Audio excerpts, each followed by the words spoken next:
Congratulations, Fallen, on being the first. Ooh woo.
Now, children.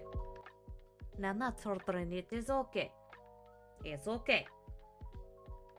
Got my 4-year-old love on initiative. You got your tits out. Oh god, my tits. I forgot about my tits. Thank you, sweetie, for reminding me about my tits. This isn't the first time I've had to be reminded to put my tits on.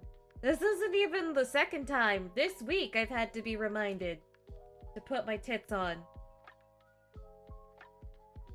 Wait a minute, hold up.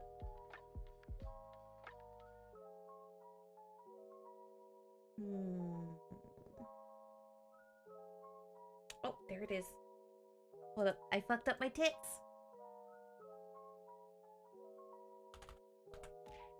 It's perfect. There we go. My tits are now ready. I got my tits set now. Adjust. I am very large. There we go.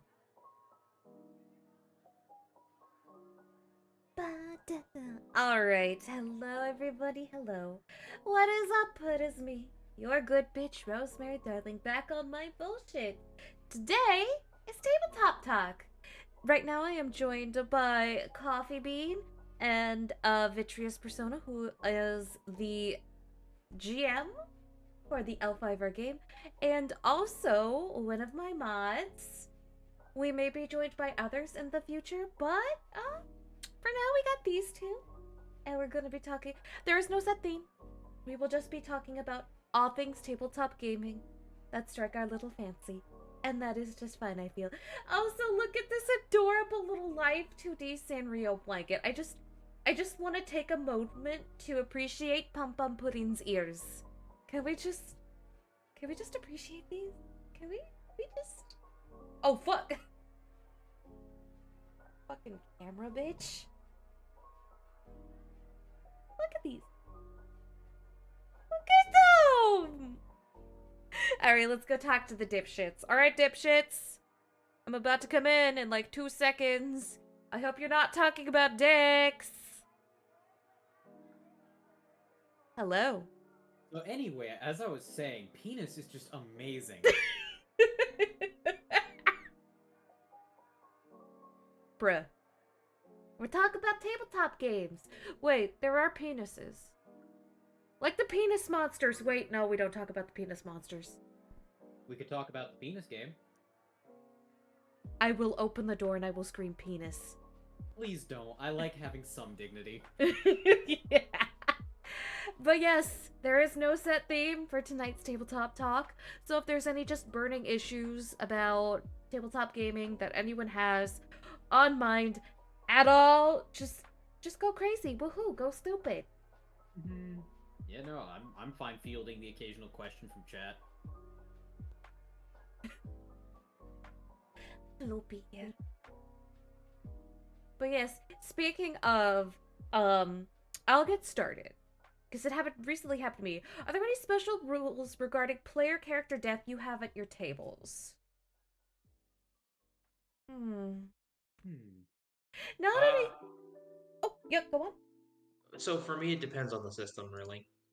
Yeah. Yeah, that's a system by system thing. As for me, with the types of games that I run,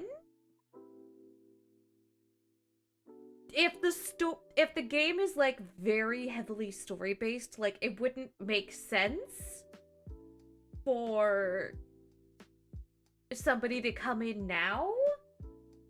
I'll try to have like a little extra compensation for the player when they can have a new character come in, because I'll still kill them off. Like, I'm sorry, but if we just ignore the rules whenever we want, then what's the point in having them?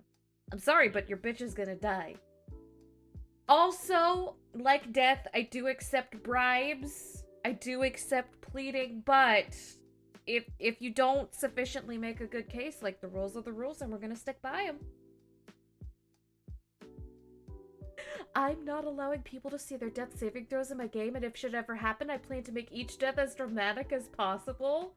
Yeah, but what if Sam Snorkel trips on his stick when he's walking back from a goblin fight and dies that way? Okay, I have a weird question about not seeing death saving throws. Yes. Which is that strikes me as weird because I know it's like not knowing, is this when I die kind of thing. But the thing is, after 3 turns, you know what your death saving throws have been. I feel like, yeah, do you roll the death saving throws for them? Because that's the only way I can actually field this one. Oh, yeah. So the reason for it, like, yeah, you know that within 3 turns that you will probably die, or you're probably fine. The one takeaway from it is healing spells, because the cleric doesn't necessarily know whether or not you've been failing or succeeding at that point. It might be a case of having to like keep that information, having to juggle that information as to like what your next move is going to be. That makes sense. Where it's just like, okay, the healers don't know, is this man going to live or die? Oh, Definitely, okay. It matters a lot more than if the dying man knows, am I going to live or die? Yeah, that makes sense. Because I have seen, you know what, the more I think about it, the more it makes sense. Because there's that certain level of meta where it's just like, oh, I've passed 2 of my death saving throws, don't worry about me. Meanwhile, with this, it's like, you don't know. Have I been passing? Like, have I been failing? We're approaching turn 3. Am I about to eat shit? It's like, come on, cleric. Oh my god, you know what I'm just realizing? Yeah. That creates the golden hour. Ooh. Where it's I forget if it's the gold, so I forget the details, but it's just like in real life medicine, just like there is this set time, there is this time frame where it's like if you get to them now, they're fine. If you get to them after this, maybe they live, but probably not. Yeah, no, there's a similar sort of thing with missing children, and that's not relevant. I just realized that. And if Sam trips over a stick and dies, then you best believe he's rolling down a hill, falling into a river, then sailing down the river and off a waterfall, where he will then do a triple cartwheel. Fair? I feel like also, admittedly, the trips over a stick and dies thing falls into another thing that it admittedly does still somewhat come to a GM style, but is something I've been taking to heart a lot more, and a lot of rulebooks I've seen be including this more and more often as a rule, which is you only roll if there's a doubt. It's just like, okay, is there uncertainty about will this succeed or fail? It's why your character doesn't roll to cross the street. And and that's why I'm just like, my fighter would not roll death saving throws tripping over his shoelace, because he wouldn't roll to not trip over his shoelaces. So it's just like, what happens if he trips on a stick and he can't see his death saving throws? It's just like, he won't trip over a stick. This is D&D. Yeah, to talk about 3.5 again, because it's always my go-to for like the difference between the two. 3.5 has a higher lethality as well, so it's like it kind of like reduces the need for death saves, because so it has a thing where you don't die until you're at negative 10 HP, but as soon as you hit -1, you go down, and you have to check each turn to see if you keep dying or not. Yeah. Yeah, Yeah, so I remember this very well because my paladin almost ate shit. and the thing with that is, like, even if you succeed, that doesn't mean anything because next round you can still lose another hit point. If you Exactly. basically you still risk keep going down until you're either stabilized with a heal check or receive a healing spell. Yeah, that shit's so Yeah. like that Um, shit's genuinely terrifying. yeah, And if especially and since if and it's if a monster decides, oh, he's on the floor, I'm going to hit him a second time, you basically just die. mhm. And the Mhm. thing is that instead of it being a save, you roll a percentile instead, and it's a 10% chance just to avoid losing a hit point. Ooh, that's Hi, interesting. Jace. But yeah, I remember because I walked into a dark room and said, "Hello, is anybody there?" like every white bitch in a horror movie, and then my paladin got eaten by a gibbering mouther. That is amazing. Yeah, this is why you don't white people in a horror movie in Dungeons and Dragons. Oh Be- god, speaking of D&D specifically, holy shit. I've been saying this in friend circles recently. This was an absolutely fucking eye-opening moment after playing a lot of games where it was very like spaced out, narrative. Okay, we do today's thing and then we go take a nap, which was we were recently playing through Death House and Curse of Strahd, and we had 3 fights in the span of out of character, like an hour maybe, and in character in the span of like half an hour. And it was absolutely fucking magical because for the first time ever, we got to see the side of D&D where you don't just blow, insta death fireball kill fuck combo on a zombie because okay, and then after this I'm going to go home and take a nap. And Yeah. it's you finally got it. You finally got a chance to play D&D without the 5-minute workday. Exactly. And Wait, it's what just did like, you fight the ghost house? You mean the death house? There was the worm in the basement. I forget what it's called. Not a it grell. was like a grick. Grick. That was the word. We fought the Grick in the basement. There was the possessed broom. There was some ghost cultists. It was 4 ghouls and then later 2 ghasts. Yeah, some cultists. Oh yeah, and also the parents who ate shit. Yeah, the parents were the ghasts. We spit on the parents as they We were did. dying. We were like, I spit on them. It's like I roll acrobatics to teabag them as they die. But yeah, no, and it was just like it was so satisfying because especially it helped. This was one of our first times in a while playing on a grid. Yeah.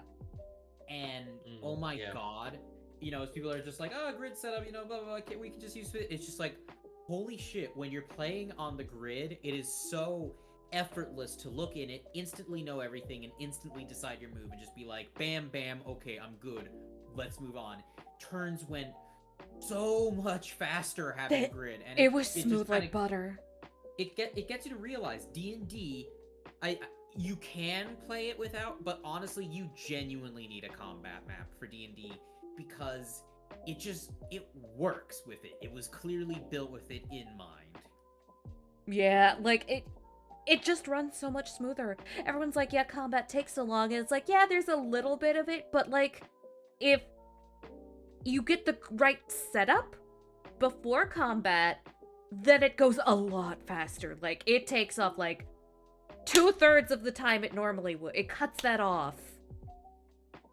Yeah, because especially since you're not, because like the big thing with theater of the mind that I always had a problem with was just like, how far away am I from this thing that I want to interact with, and how far is it away from all of this other things that I am concerned that I'll have to interact with. Yeah, you'd stand there for like 15 minutes trying to triangulate the location of the fucking monster. Yeah. And so it's like, we understand, combat map, setup is tricky and stuff. And for some games, you really don't need it. But, like, especially for combat, you really do need a map, and I think there are a lot of people who see these really cool maps and get really intimidated. You do not need a good map. You just need a grid and some wet erase markers. Yeah, it's like get one of those wet erase grid things, or hell, if you don't want to invest that much, if you are like ready to do a fight in a relatively contained area, just buy a fucking sheet of one of those fucking stacks of graph paper at the paper aisle, and just draw on that with pencil. Just like, here is the vague shape of the room. Here's like a table or something. Do not worry about making it look good. This is not here. All of the imagery, that's in the mind, but like the position of everything, that's all we care about. The position of the walls, and any like crucial features. Exactly. Get the important details in, and then you can zhuzh it up and make it look nice later. Mm-hmm. In the map? And yeah, don't even worry about like zhuzhing up your combat maps. Zhuzh it up by describing it well. Yeah, no. A good GM can compensate for, like, not having the best minis or being able to draw really fancy maps by just, describing shit really well. Yeah. But yeah, Oh. maps for combat really make it just go like butter, like fucking butter. Mm-hmm. It was the smoothest combat we'd had in north of a year, honestly. And it was multiple rounds with an inexperienced GM. Yeah, with an inexperienced GM, one of our players was sick and not really feeling too well. He was still able to interact decently. One of our players, this was basically his first time playing D&D, and he still was absolutely going in there and cleaving shit apart. And it was just like, yeah, it just works. Yeah, I can't go back now. I've been spoiled. I really can't. Like, Makes me want to.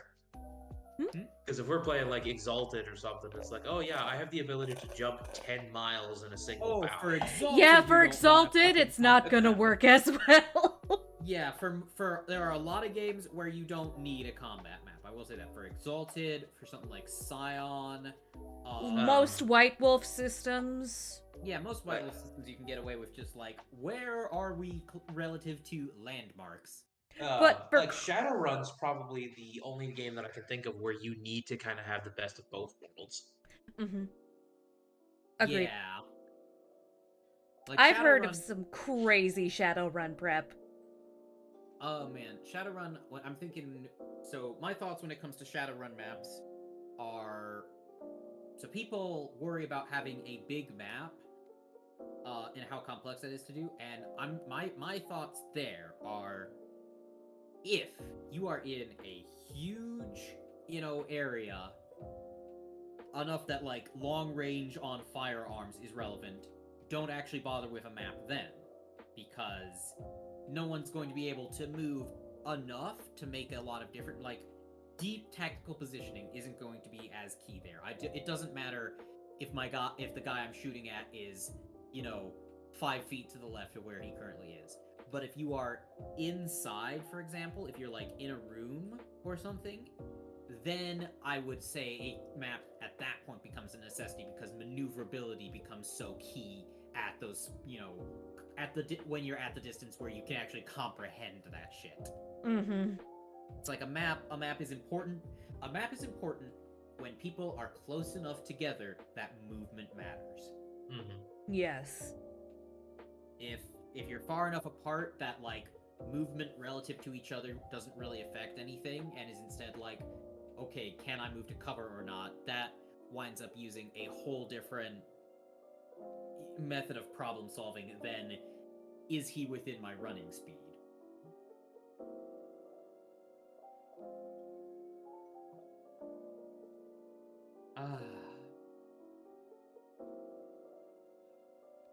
Oh, am I a bit quiet? Oh, yeah, hold up. Let me turn you up on Discord. Oh, you're at full on Discord. I can't turn you up anymore. Give me a second then. I'm going to do a thing. god, it's going to take me a minute because I need to remember how to do it. Fucking, I hate trying to access actual settings on Windows these days. I know, right? They made it so hard. It's just like I'd For like no to actually reason. adjust my settings. Well, we're going to hide that. Yeah, in the meanwhile, I turned up the desktop audio so that way, if you can't find anything, I also turned down the music a little bit more.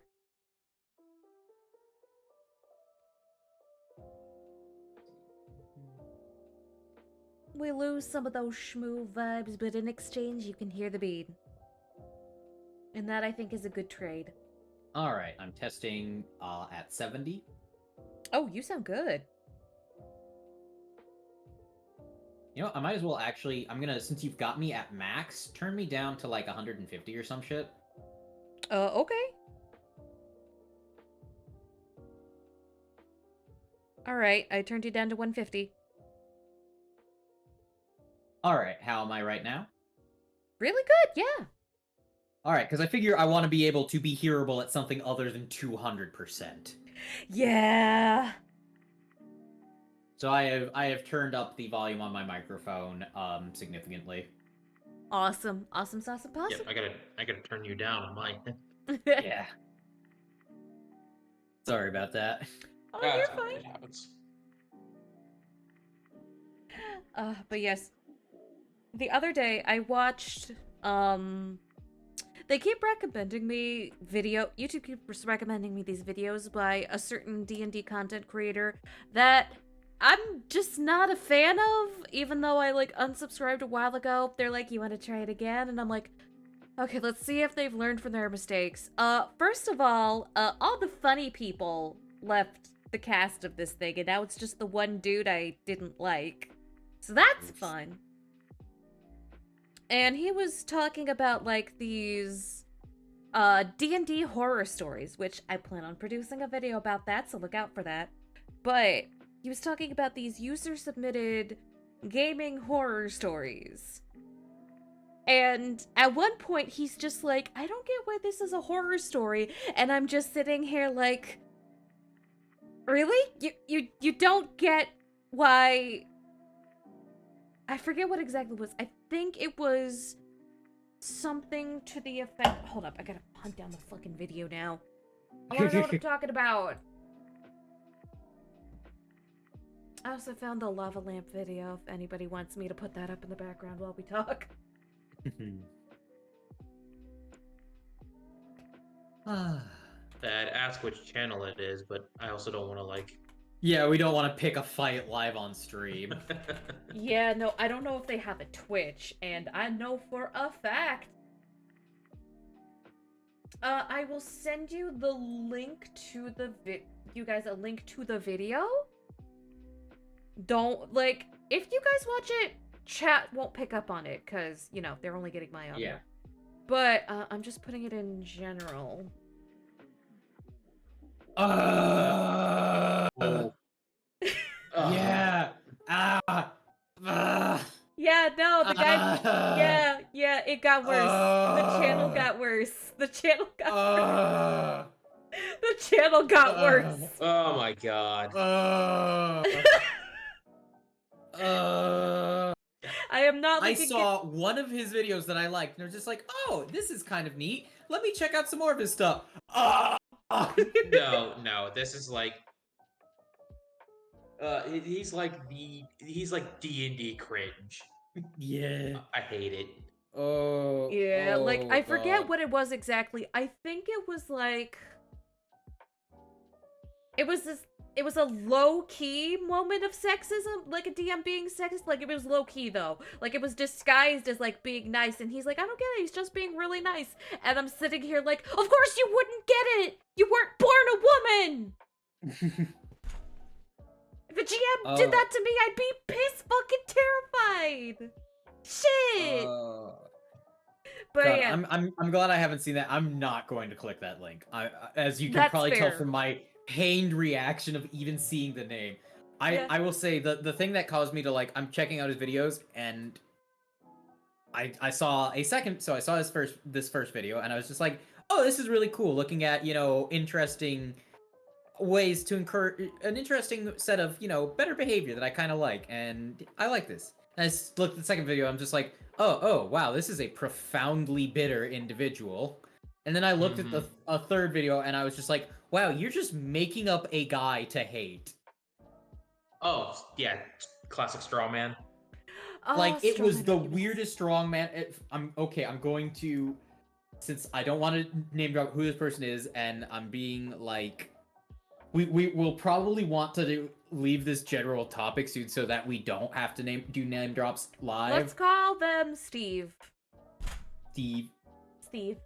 But I meant, like, we can't even discuss details too well without revealing who this is, so I'm going to put in general the video that made me leave.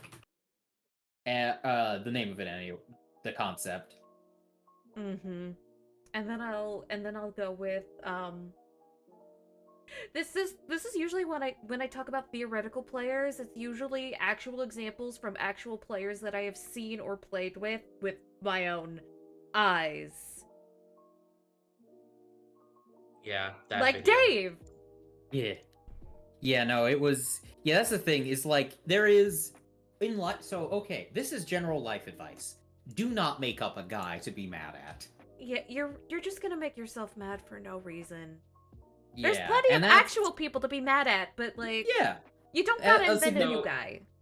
a significant. Oh, I portion am going of, to. sorry. I actually do need to chime in because that type of player does exist. Really? Really? But I feel like I feel like what he did with it was probably over exaggerated. Oh yeah. Yeah. So I know kind of players who don't. Okay, so actually we can talk about. Yeah, a we bit of can this talk without about the name-dropping type of player that's similar to that we've experienced. Yeah, because I know there are some players who are just like, I'm not going to engage with the narrative, and I'm not going to really tune in for what people are doing. I'm just going to treat this like a murder sandbox. Oh my god, I was in a whole group of that. To actually kind of like go into it further, there are people who consider tabletop games to be like they gamify it to the point of like trying to treat it like a video game. Oh so God, just play a video game then. that's that's- painful to hear. I was in a whole group of those kinds of bastards. Vit ran a game or two for those bastards. Oh. We'll call them the Vapors because they all really like to vape. What do you mean I can't quick save? Oh my god. That's just begging the GM to let you, like, go back on your action. Yeah, you can totally that's- quick save sometimes. It's called, wait, I didn't realize that would kill me. God, that reminds me of like the one player in Deadlands a while back who was like trying to for whatever reason he was playing the game like it had the Fallout karma system in it. Oh my Ooh. god, yes. Okay, what's the fake name I gave to him? I think it was... So here's the funny thing. You don't actually need to be consistent with fake names. It makes it easier to hide who the person is. Okay, we'll call him Jack. Mm-hmm. So, I've actually told a couple stories about Jack on the channel before. Good old Jack off. He pretty much was. I mean, you guys can stick with Jack. I might just stay with Rat Bastard. Rat Bastard is also good. Because it's very befitting. Because he was one of those players who, again, gamified the game to such an extreme degree. And whenever something didn't go his way, he would, like, literally whine at the GM to get his way. And they were friends since kindergarten, so of course he'd always get his way. He got a whole kingdom, and then he decided he was bored with the kingdom. In Exalted. Wow. What a rat bastard. Mm-hmm. Yeah, Rat Bastard. No, I You know remember- what? Fuck Jack. He's Rat Bastard now. He's Fuck rat it. bastard. There was one game where that sort of like favoritism cropped up, and I actually just and he was like talking about like so he was talking about what the GM made up for him on the spot for his character as far as his backstory. And he was trying to brag about how cool it was and whatnot. And I actually straight up called him on it because there was a point where I was just like, you know what? That would be cool if I knew for a fact that you have no idea what the fuck you're talking about. Oh my god. He deserved it. He was a rat bastard. So, do not feel bad for this man. He threw very scary hissy fits over a game. He was not a good man, so... Okay, can I really quick, thinking of like backstory and Exalted, that does remind me of one really cool thing, of like good use of that, which is I'm remembering you telling me the story of all of the background hoops you jumped through and how you made them actually sensible and work within the setting and work as a cohesive character to start the game with celestial power armor. I remember. Well, not only that, but we had a player who was from a different game because this was at a college. Yeah. There was a guy there who came in, who thought he was as knowledgeable about Exalted as like me now. Yeah. Um, Hashtag humble brag. Yeah, you are free to toot your horn on that one. You are a walking encyclopedia, my dude. But like the thing that always bugged me is like he would come in, he would just like start randomly talking about other stuff. It was a whole thing. But anyway, like he's coming in there, he's like, "Why did you let him have it?" And he's like, or the GM was like, "Because he went through all the steps." Well, he should have taken this into consideration. He did. He should have taken he should have done this. He did. Well, he should have thought about. He did.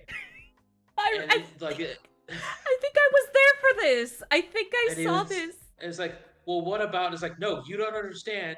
He went through. He knows how all of that works, and wrote his character to a point where he's managed to circumvent every step. It was amazing. It was spectacular to see that in person, by the way. Just nectar. Pure nectar. I'll admit, shit like that, there are times where I'm just like, so I love Exalted, but I'm not sure if I could play it again anytime soon, because I'm realizing it's just like, man, Exalted's so cool. Man, Exalted's a fucking mess. Yeah. Especially Second Ed. I love Second Ed Exalted, but it's a beautiful disaster. What I've come to realize, the thing is, like, both second and third edition are just completely busted and barely functional, just in different ways. And it just becomes a question of, like, which way is more tolerable at any given moment. Reminds me when I first played FOE with my friends and my DM allowed one of us to have power armor. It didn't go well. Yeah, that sounds about right. Also, FOE? I'm not familiar with that system. I'm not familiar with FOE. I don't know it off the top of my head. Fallout Equestria! I keep forgetting that's a real fucking system. I kept forgetting that's a real fucking system. Well, I keep forgetting that the quote-unquote real. Quote-unquote. I keep forgetting that the fucking fanfic that spawned that is, like, probably so thick, so long, that if I stacked the actual printed books all on top of each other... And yes, there's printed books. Yeah, that it would be taller than my desk. And yes, it is exactly what you think it is. Like, it is... The only fanfiction that's longer than that is a Super Smash Bros. Brawl fanfiction. That literally holds the world record. Oh, well, never mind. I take it back. Yeah, no, that's literally the only fanfiction that's longer. It's still going. It's still being written to this day. I believe it. Some people, listen, I'm proud of that person for finding a hobby and just going all in. Oh god, me too. I'm like, fucking rock our world, babe. Keep writing. But yes, Exalted, I love.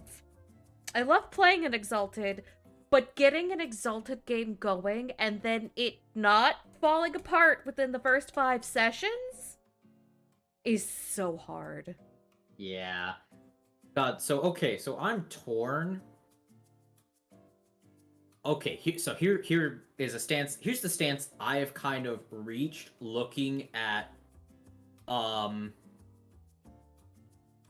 sorry, I gotta get my brain in order. You're good. Mm-hmm.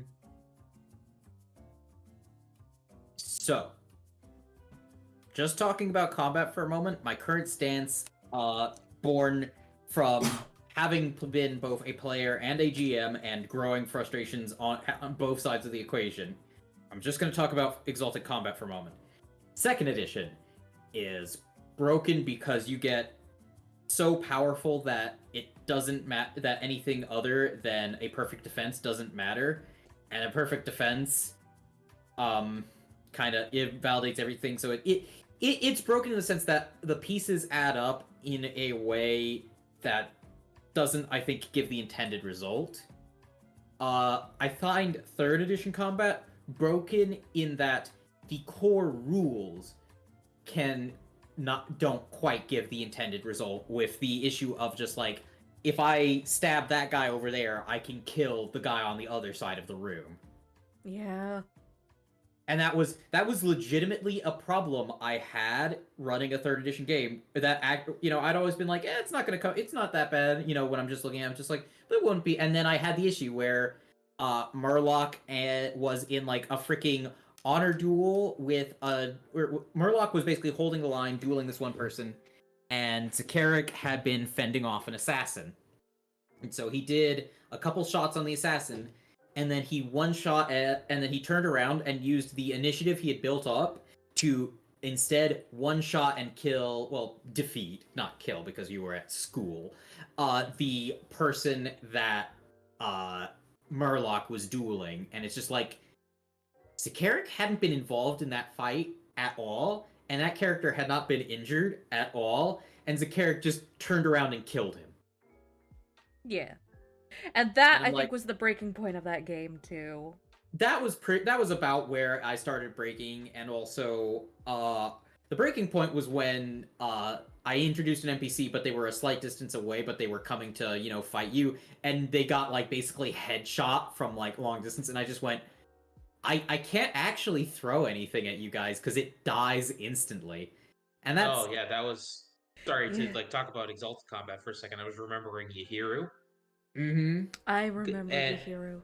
so keep in mind, like this, or I updated him when the second Dragon Blooded supplement came out for 3E. Yeah.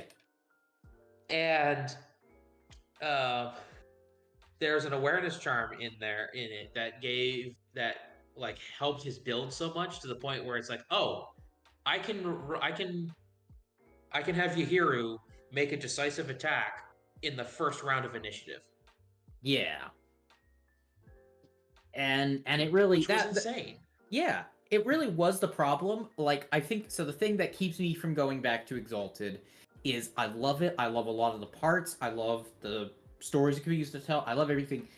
But I can't stand that every time I go to it, it runs into this issue of there is nothing I can throw at my players that has a setting between they kill it turn 1 and it kills them turn 1. Yeah. Like, there's rocket tag, and then there's like either one of the players in the party can kill this thing turn 1, or it will turn the other 4 into paste. That's how I feel with high-level D&D. I've never actually gotten to high-level D&D. Imagine everything about high-level D&D, but worse. Yeah, because Exalted is inherently anime-like, so, in order to replicate that, there's crazy over-the-top powers! Like, one time, I killed a dude with my mind. Yeah, but like, even beyond that, just like the simple fact of like, a 20-level monster in D&D does not do enough damage to do all of the hit points for a fighter in one turn. A 20-level fighter in one turn. In Exalted, conceivably, yes, actually, a monster that would be fit to fight a dedicated combatant could one-shot anyone on the field. Yeah. Because that's almost what it takes, because it's just like anyone built for combat very quickly becomes built to one-shot anything. I have a question. Yeah. Yes. So with the characters that were getting one shot, was that with or without Oxbody? That was with Oxbody. That was with Oxbody, yes. Okay then. Never mind. Yeah, he tried. I tried everything. giving everything. So I tried giving everyone max ox bodies, and then I mean, fuck, there was second edition where the damage totals got so high that health basically didn't matter. Mm-hmm. Yeah. It's Yeah, I like remember. why buy ox bodies when the damage is, you know, twice your max health with ox bodies. It's just like, if I'm gonna die instantly either way, there's not really much point. Listen, I just need a perfect defense and an abusable overdrive pool, and I'm good. Exactly. But yeah, it wound up, like, I'm sure. So, okay, here I think is the thing. I think it would be possible to have a lot more fun with Exalted if everyone were willing to suck at Exalted. I love the sentence. I'm not laughing at the idea, I'm just laughing at the sentence. Right, yeah. It's a hilarious sentence, but it's like, it really is. It's just like, anyone with any, you know, remote system competency can shatter it so easily that you genuinely have to play incompetently to maintain any kind of dramatic tension. And like, I understand there's an aspect of Exalted where it's like, it's not a question of if you can, it's a question of what's the result. And it's just like, well, okay, but then why are we rolling dice? Yeah, no, because There I has to could be break. something where your character goes. There has to be something where your character goes, okay, will I succeed at this? You know, because I'm not the most power gamery. I rarely do min-maxy stuff. Like, I'll try to build optimally, but I'm not a power gamer. And even I have accidentally shattered Exalted over my knee without even trying to. Yeah. Yeah, no, that just winds up being, and it's such a shame because I love the setting, and I do actually genuinely love the system too. The setting. Oh, the setting is so fun. It's so great. Exalted's so cool, and it is at its core a lot of fun, but it really is just like, are you built remotely competently? The GM shouldn't even bother statting up the threat. It's just like, all right, did we point the right guy at it? We win. Yep. Oh man, yeah. Like I briefly mentioned God level Scion. God level Too, like, Scion. Ah, yes, Yeah. I almost swore off the whole system because I tried to run a God level Scion game because I was like, they're gods. First of all, running a game where your players are all even minor deities is too damn much. Listen to me, chat. Listen to me, chat. Okay, listen to me. Listen to me, everybody. Don't fucking do it. I don't care how good you think the idea that you have is. Don't fucking do it. It may seem fun right now, but don't fucking do it. Don't do it. but yeah, Oh. I think high level play for a lot of systems, because the thing to consider too is like a lot of the time the developers don't test play that at that level. They really Yeah. Which High level I high level understand why it play, like happens. the high level play breaks in a lot of systems. It definitely just felt like first level was high level with Exalted. It really is.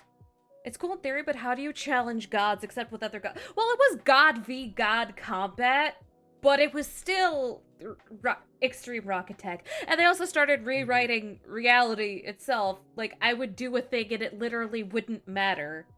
So, just from a GM's perspective, it's not even worth it. It's not even fun. Or Like, you know, the one trigger phrase that we had in your game, because I think of the four of us, three of us had it. The engender love knack. that one I didn't have as much of a problem with. Shockingly. I make a lot of fuckable NPCs. What can I expect? It's true. Well, the thing that always got me was just like we'd be getting stonewalled by somebody who Oh wasn't yeah. wouldn't particularly like yeah, basically they would be in our way and they would try to stonewall us. And it's like, yeah, how about engender love? How does that sound? Yeah. You know what? Yeah, that's fair. Yeah. Like, Like, oh I man. literally couldn't do anything. Like, everything just became. The plot could only be plot if the players weren't there.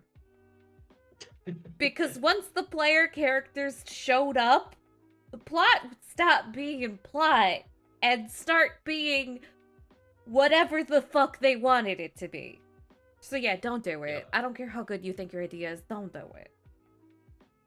Yeah, that was also one of the things that I feel bad for a lot of how that went, especially since my character was like, yeah, I don't die. Like I barely take it. Oh, this is aggravated damage. I'm gonna turn it into bashing and then instantly heal it. Yeah. God level Scion play is intense. Like, there's literally an ability where you just look at the GM and you say, that thing didn't happen. Oh, if memory serves, that was actually when you switched to mutants and masterminds. Was that? Because, yeah, I Which gave up on was Scion a bigger eventually. shit show. I Yeah. gave up on Scion and I just made it high level mutants and masterminds, which that was almost worse. God, yeah, I'm still. Sorry, give my brain just a second here. You're good. So the memory of that will frustrate me the most was, so there is a feature. So a bit of context first here. There's a feature in Mutants and Masterminds where if players have an idea, but it would or there's a feature of basically you can throw an arbitrary obstacle in the way where people would generally shout bullshit, and in exchange you give everybody a hero point. You go, I know this is bullshit, but I kind of gotta keep the tension in exchange. Here, have this buff, and this mechanic extends to if a player has a really cool idea, you can use it even then to go, they accounted for that just because it's like, that's a cool idea. I understand why that would work. That would break everything. Have a hero point. Yeah. Brother Unicorn took a power that goes, the GM is not allowed to use that mechanic if you don't want them to. And that's really where things started breaking down, really. Yeah, because it was just like, okay, I've got this place, and the player, okay, this player has the ability to teleport. Well, they've put enchantments in the way of teleportation, and frickin' Brother Unicorn looked at you and he went, max rank luck? No, they didn't. Yep. Yeah. There are And 3 it's- TTRPGs that I really want to try one day. Oh, what are they? Maybe we've played one of them and can tell you the pros and cons of it. Yeah, honestly, at this point, I will say that, like, with so many systems, my number one advice is, I know it's a lot of extra brain power.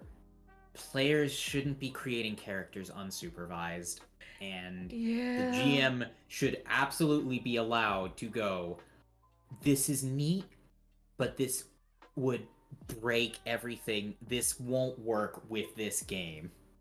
Yeah. You know what? Yeah, you're 110% right. Because a lot of GMs, I feel, are scared to say no to their players. I know, I used to have a severe case of that.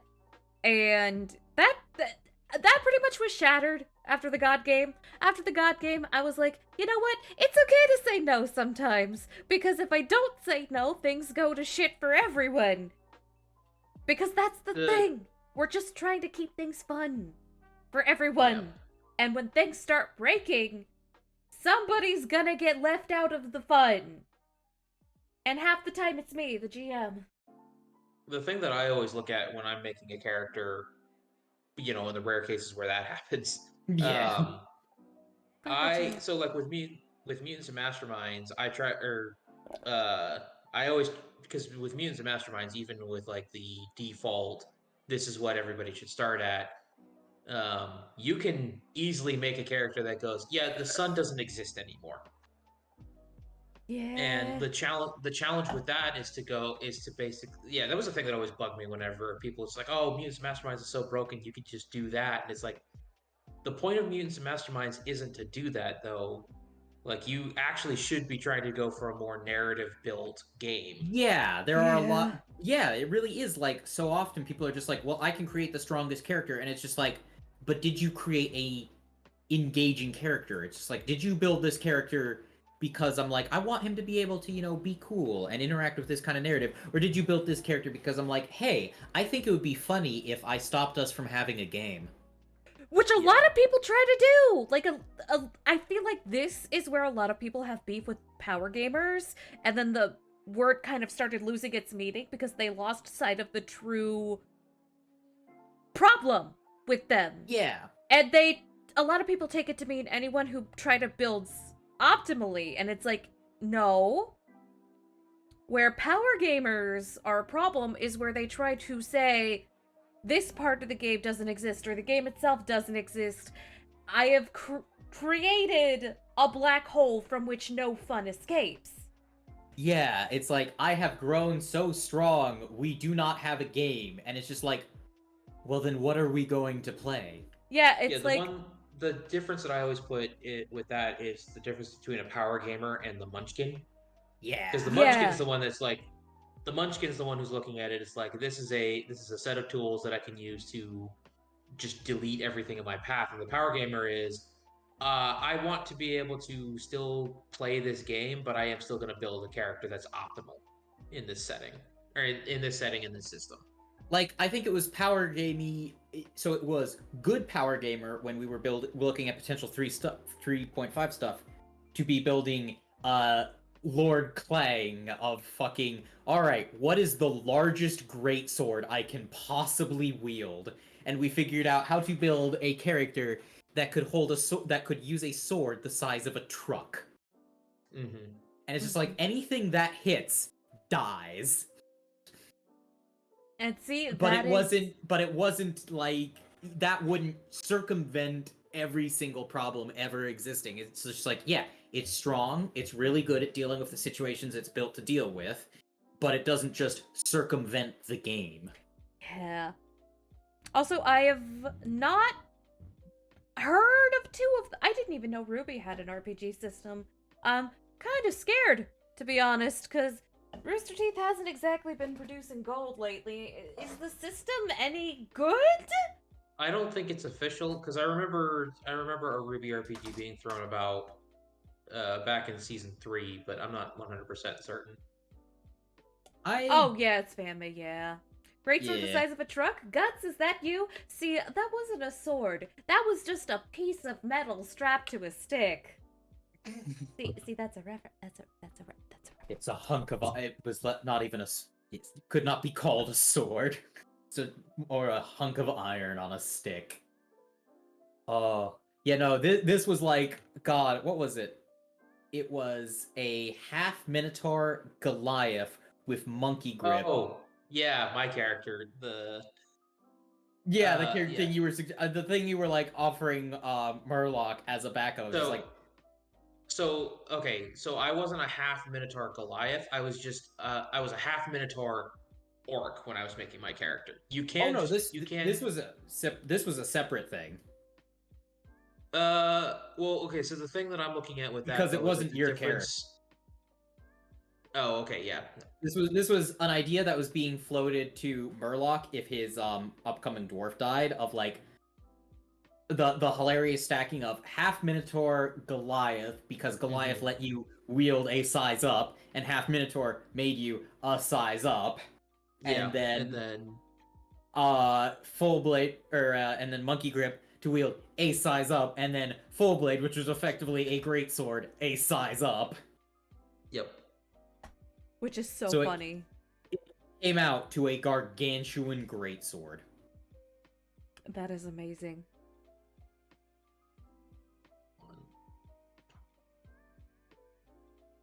But yeah, see, that's a good kind of trying to optimize, I feel, because you're still engaging with the game and you are building it to engage with the game and like keep that ball rolling.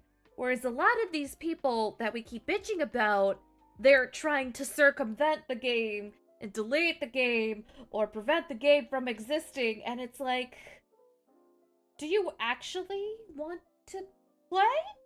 Yeah.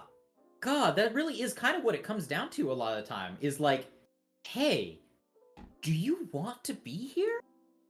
Like, if you want to go home, you can. Like, it's okay if you do. Like, a lot of my best friends are introverts. I get it. Yeah. My partner's an introvert.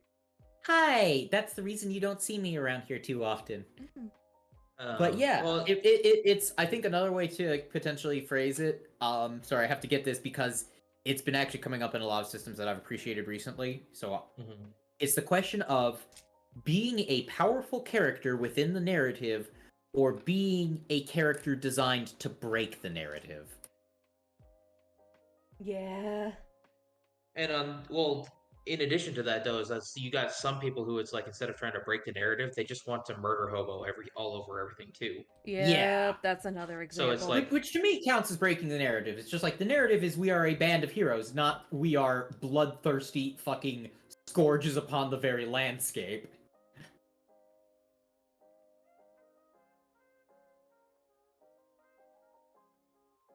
But yeah, it's like Laser Kitty.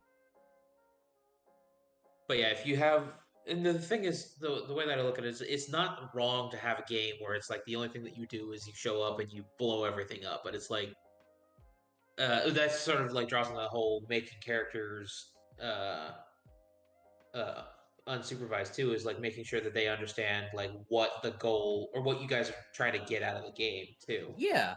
Like But- genuinely there's a part of me for like the fact that like okay, D&D is built very well for building characters that exist in almost a combat vacuum. And that's why we've got, you know, all of these adventures out there where it's just like you are solving a mystery or you're, you know, doing such and such beyond just and it's just like that's all cool and all. I kind of almost want to try one of these days doing a game where it's just like, all right, you guys are out to get rich and your personal skills are violence. So literally a Trader. murder party? Pretty much, yeah. Rogue Trader, or just like running a class, almost like not quite the old school Renaissance D&D because I'm having looked at a few OSR systems. I'm like, I don't want to play OSR. I want to play D&D with the mindset of we professionally find scary places and go strip the gold out of them. There's not a lot of moral ambiguity here. We're the equivalent of gold miners but with swords instead of pickaxes. I am a dwarf and I'm digging a hole. But yeah, Vit, I'm surprised you didn't react when I said Laser Kitty. I didn't hear Laser Kitty. Oh, Laser Kitty. Yeah. I like inflicting pain on occasion. Fucking sadist. So you play a team Yeah. of Indiana Jones. I thought Indiana Jones was more, it belongs in a museum rather than making money. You're more a team of Laura Croft in my concept. Nathan Drake. Yeah, Nathan Drake, Laura Croft. I know fucking- nothing about Laura Croft as a person. All I know is that she used to have triangle titties.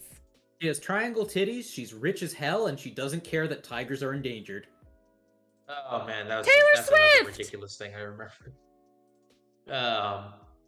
Fuck it. So people, there was somebody who was complaining about Lara Croft as a video game character. It's like her breasts are too big because it appeals to the male fantasy. So the next game that came out was like, okay, so she's gonna be like a B cup, and that same person was like, oh, they took away her femininity.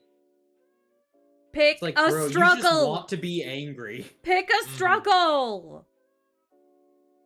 Pick a struggle. But yeah, side tangent done. Side tangent. But You're yeah, good. it's like God, I Yeah. can't believe I'm now realizing it's just like shit. After thinking about Indiana Jones and all that, I'm like, fuck, I would actually unironically enjoy like Tomb Raider D&D. It's just like we are going through these ancient lost temples. Oh, are we off on a great heroic crest? No, there's a shitload of money in there. Actually, you may be onto something there, babe, because that sounds really fun to me. I haven't really played in a game like that. The I closest think I've that would done. actually genuinely play to D&D's strengths. It was just like, yeah, D&D at its inception was go into scary place and kill things for gold. And we keep trying to make it more complicated. And it's like, sure, you can tell these, big, dramatic, interesting stories with it, but I really just want to go into a cool, scary place and kill things for gold. Yeah, the closest thing I've played in is like, fetch quests, get the MacGuffin, but that's not really like, you're still on a big heroic quest to save the world. Whereas with this, it's, you know, just get rich. Yeah. And like to shoot down an obstacle that I normally raise, because okay, every time I raise with there, I actually had to say this to a player recently, and luckily he was absolutely just like, oh yeah, no, don't worry, it's a non-issue. I went, remember, when you create a character out to get rich, to specify, and they're willing to die trying. Yes. Oh my god, yes. I've seen some I, people call, like, characters who refuse the call, like, Harry Potter. yeah, Because, where it's just like, this character does not want to be in a D&D game. yeah, don't make a Harry Potter. Don't make a character who doesn't want to be here. Because you're gonna make the GM's life 10 times harder when you do. I fucking promise you. Don't make Harry Potter. Yeah, it's just like Yes, my heroic quest is to stop playing. Yeah, that's the refusal of the call section of the hero's journey, and it's like people. The thing that's dumb is that people try to like incorporate that into their character, and it's like, no, you're supposed to be past that point when we start. Yeah. More importantly, when the in those stories where there's the refusal of the call, there's usually some outside driving force that manages to get that person back on track, and it's like the only reason why that's just extra work for the GM to do, as far as like it's like here's a character that you know nothing about their interests, their motivations, their backstory, and he doesn't want to be involved in this thing, so you have to give me a reason for doing so. It's like, no, fuck you, get out of my table. Yeah. It's just Yeah. like, if you make a character whose sole goal is to stop being in this game, I can't really work with that. It's like I could, but like it would take so much extra energy and time and effort. And I just don't want to do that. I've already put all that time and effort into making a game for you fucks and running a game for you fucks.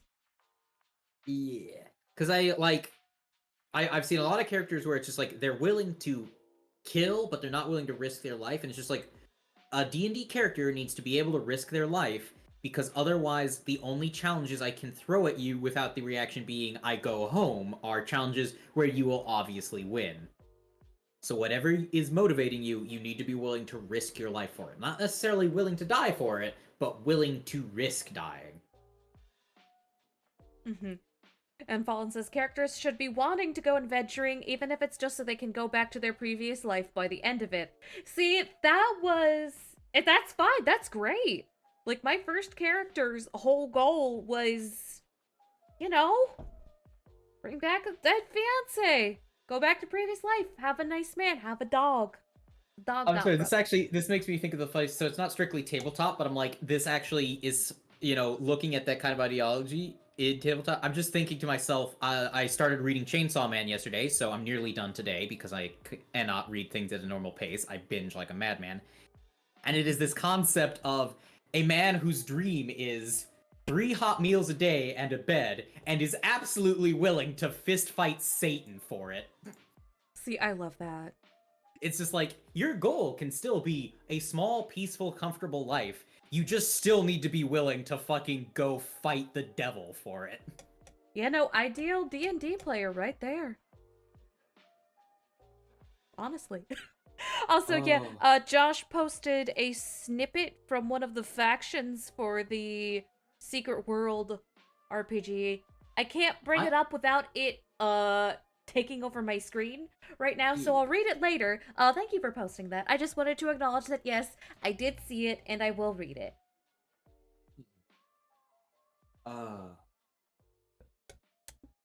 But yeah, that God. reminds me of one character that I want to play in a D&D game sometime. Is this older to middle-aged, like, halfling lady who's just like, I've always wanted to be an adventurer, and now that the kids have all left the nest, hubby's finally supporting me in my dream to go and fulfill, my dreams of being a really cool adventurer. Would you like a casserole? And so she's just this nice little mom. She's had a great life, stable family, but she wants to be an adventurer. That's always been her dream, and now she's gonna go fulfill that. Mm. Um, so I actually made a character on the opposite end of the spectrum, where it's sort of like he goes adventuring because he literally has nothing else going on for him. Oh yeah, was that in a? No, that wasn't in a game that I played. I don't think. No, it's actually the concept that I have for the Drakengard game whenever that gets up and running. It's Oh just yeah. like um, just a dude who's has holy magic who feels like he doesn't deserve it, but will keep using, but still has it, so he keeps using it. Yep, that fits the world. Honestly, yeah, I love that. That's very, That fits really well, actually. especially with the concept of the first game where it's like typical RPG tropes and ideas taken to the 10th level and then breaking down and getting depression. Yeah, pretty much. But yeah, I'm also planning for the vampire game, and I'm just, I'm gonna recruit for the vampire game eventually. It's just that it's the holiday season, and I've been very busy. Honestly, we were talking about this before stream of just like, yeah, November and December kill games. Yeah, don't start a game in late October, early November because it will die a horrible death because everybody's schedules just get fucked. Like if you're determined, you can like keep it barely alive through those months and recover it afterwards. Like don't it's not like pure death sentence, but it's just like you gotta understand during November and December, you are not having weekly sessions. You will be lucky to have twice weekly session, or you will be lucky to have every other week. Yeah, like tonight was supposed to be L5R night, but you know, The um, holidays. One of our players is out of town with family. The other player is moving into a new place, and the third one I think is just tired. Which, yep. understandable. Understandable. Honestly, we were talking before stream of just like I could probably have played tonight, but I would have been the soup samurai. It's just Soup like, samurai. yes, I am here. I am this eloquent poet. I can string maybe 3 words together before I have to take a swig of coffee. Also, I just gotta read this little line that Josh put out because that is cool. You are a techno exorcist. You wear earbuds that drown out the demon's hypnotic blasphemies with relentless beats while feeing. I'm assuming that's feeling near the Enochian verses that will abjure the horror back to the hell dimensions. That is pretty cool. Nice. That'd make a cool system. Techno exorcist. I mean, that's from the Secret Worlds thing. Oh shit! Yeah. Okay. Okay, that's kind of like the gothic version of this one world that I planned, and I plan to like make a game for this world. So I'll just give you guys a little preview of it.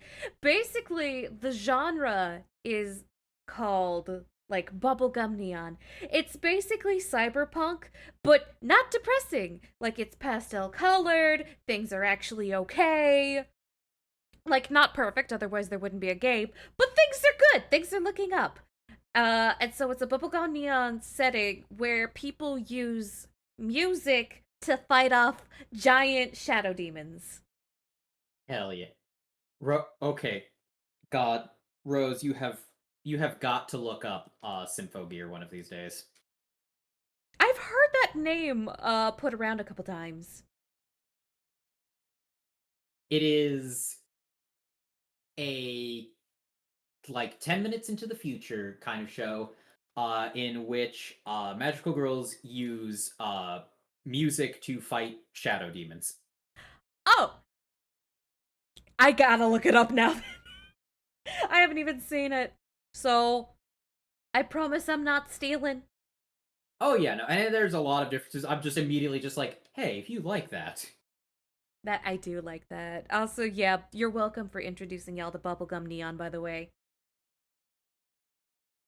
Uh, but yeah, no, I absolutely am like, hi, yeah, November and December really do just Games like, die in those Mhm. months if you're not careful.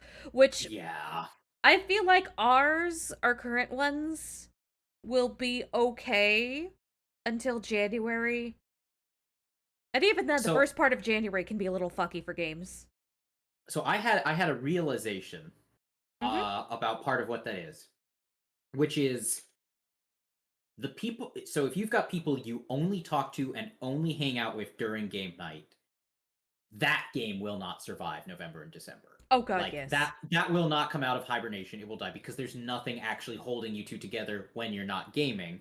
But if you've got people that you talk to and hang out with and spend time with outside of game night, then you will be able to make it through the winter because it's just like, yeah, we have things keeping us engaged with each other outside of this, and thus we can reconvene afterwards. And will want to reconvene afterwards, and therefore will take the steps to do so. Because that's another thing. Like, even if your game could survive the end of the year bullshittery, like if you don't like the people that you're gaming with, if you're not friends with them, then you're gonna be like, why should I go? And then everybody will go, well, why should I go? And just fuck off. Yeah, I have seen that Yeah. happen to so many gaming groups. Yeah. Alternatively, if you have like a long running game, like if is this like if we were just starting up a game like in September or October, like with the whole like yeah, we only see each other in game session, then yeah, of course it's gonna die like as soon as November hits. But if it's like yeah, we've been playing since February, you probably have a better than Yeah, average that finish well, Oh that line. helps yeah. that if you've been playing together that long, it probably also helps that you actually like each other by then. Yeah. Just like Mm-hmm. if you weren't close friends before then, seeing the same person and hanging out with them for a few hours every week or so, for nearly a year, you're friends. Yeah. What, no matter how antisocial you may be, you are either friends with those people or you were kicked out. Yeah. um but yeah, like so the thing was like I could have run the session last week, but um with one player like basically I'm at a point right now where it's like because I'm planning on like already introducing like a character growth point. Yeah, I kind of need everybody there. Like this isn't a one person yeah. can miss, it'd be fine, but yeah. Yeah, this is a pivotal enough bit, and it also that like having everyone there is incredibly crucial in like the early stages of a game. It's as a game goes on, like after you're past the few, okay, we've gotten everything established. Hmm. That's when it can actually survive a player, missing a session, going, yeah, his character had to go take care of something. But early on, it's just like these first three sessions are effectively a one long three-parter that is over the Hmm. course of a few weeks. Yeah, no, you're right. Um, but Except for yeah, the game, my the IRL Hunter game, because the main reason that's kept getting put on hold is because the combat characters, either one or both of them can't make it, and this is a very combat heavy session coming up, and I don't want people to die just because IRL obligations showed the fuck up. Yeah. mhm. I want the murder machines to be present for the murder machining, please and thank you. But yeah, and then this week was literally just like everybody felt like soup. So Yeah, it's just like, Bless hi, you. we all feel like shit. and then Life is next week soup is the and I day am a after fork. Thanksgiving. Yeah. So Yeah, Yeah, it's no, like that's I don't have high hopes for next week, which is a shame because technically our schedule allows it, but if it doesn't happen, I'm not gonna lie, you're probably not gonna be seeing much of me because I do have something else I can do on that day. yep. mhm. Because friend is having donathon, and I am going to be there for part of it. I'm also gonna be Seppi's Donathon next Friday. I will be there for the Pico Park, and if she gets enough donations to get to Uno, I will also be there for Uno. So maybe give Seppi your money on Friday. I'm just saying, not this Friday, not tomorrow, but like next Friday. Next. Hun, today is Friday. I thought today was Thursday. My brain is soup. No, today is Friday, which was why I was able to stand around for like half an hour fucking with my coworkers. Life is soup, and I'm a fork. Oh yeah, I'm sorry. That reminds me. I have to share this because it was funny as hell. This is technically related to tabletop gaming only because I use this skill for tabletop gaming. So I need to take a drink of water before I tell this story because that is important. Uh, so we had been sitting around talking and stuff, and the subject of like how old everyone was came up in the department. Mm-hmm. And I had noticed, it's like, yeah, if I shave my beard off, I look a lot younger than I really am. And my natural speaking voice is also a lot higher, and I sound a lot younger than I really am. And they're like, wait, what do you mean your natural speaking voice? And I'm like, oh, right, sorry. I'm using like the verbal equivalent of slouching right now. When I'm at home or having a nice day, I actually sound a lot more like this. And they were just like, wait, what? I was just like, yeah, no, I can kind of switch between voices on the fly like that. I use it a lot for like game groups and stuff, and they're just like, what the fuck? And I'm just like, yeah, no, I can go like really high or I can go down really low. And I'm just like, I'm switching voices like every 15 seconds, and it's just like, what the fuck? Hey, people don't understand masking unless they've like lived in it. Right? Yeah. And it's just like, yeah, no, I vocally slouch. Because that's what this voice is. My like if I actually am not feeling exhausted, my voice is a lot higher. But this is kind of yeah, the vocal equivalent of slouching for me. Spot the person who's run a game. Easy mode.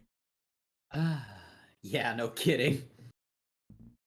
I just Like there are some GMs that are like able to really work with not being able to do a ton of voices, but a lot of GMs just love being able to fucking fuck around with their voice for a little bit. It's just fun. It's just fun to do a silly little voice and play a silly little role. I wanted to be a theater kid so badly, but I was too fat for the theater kids. So now I'm a game master. If anyone else feels called out, you should. Join me in hell. Oh shit, the music stopped. My brain is so Didn't you soup turn that it off? it ended. Oh. The music's only an hour long. Oh, whoop.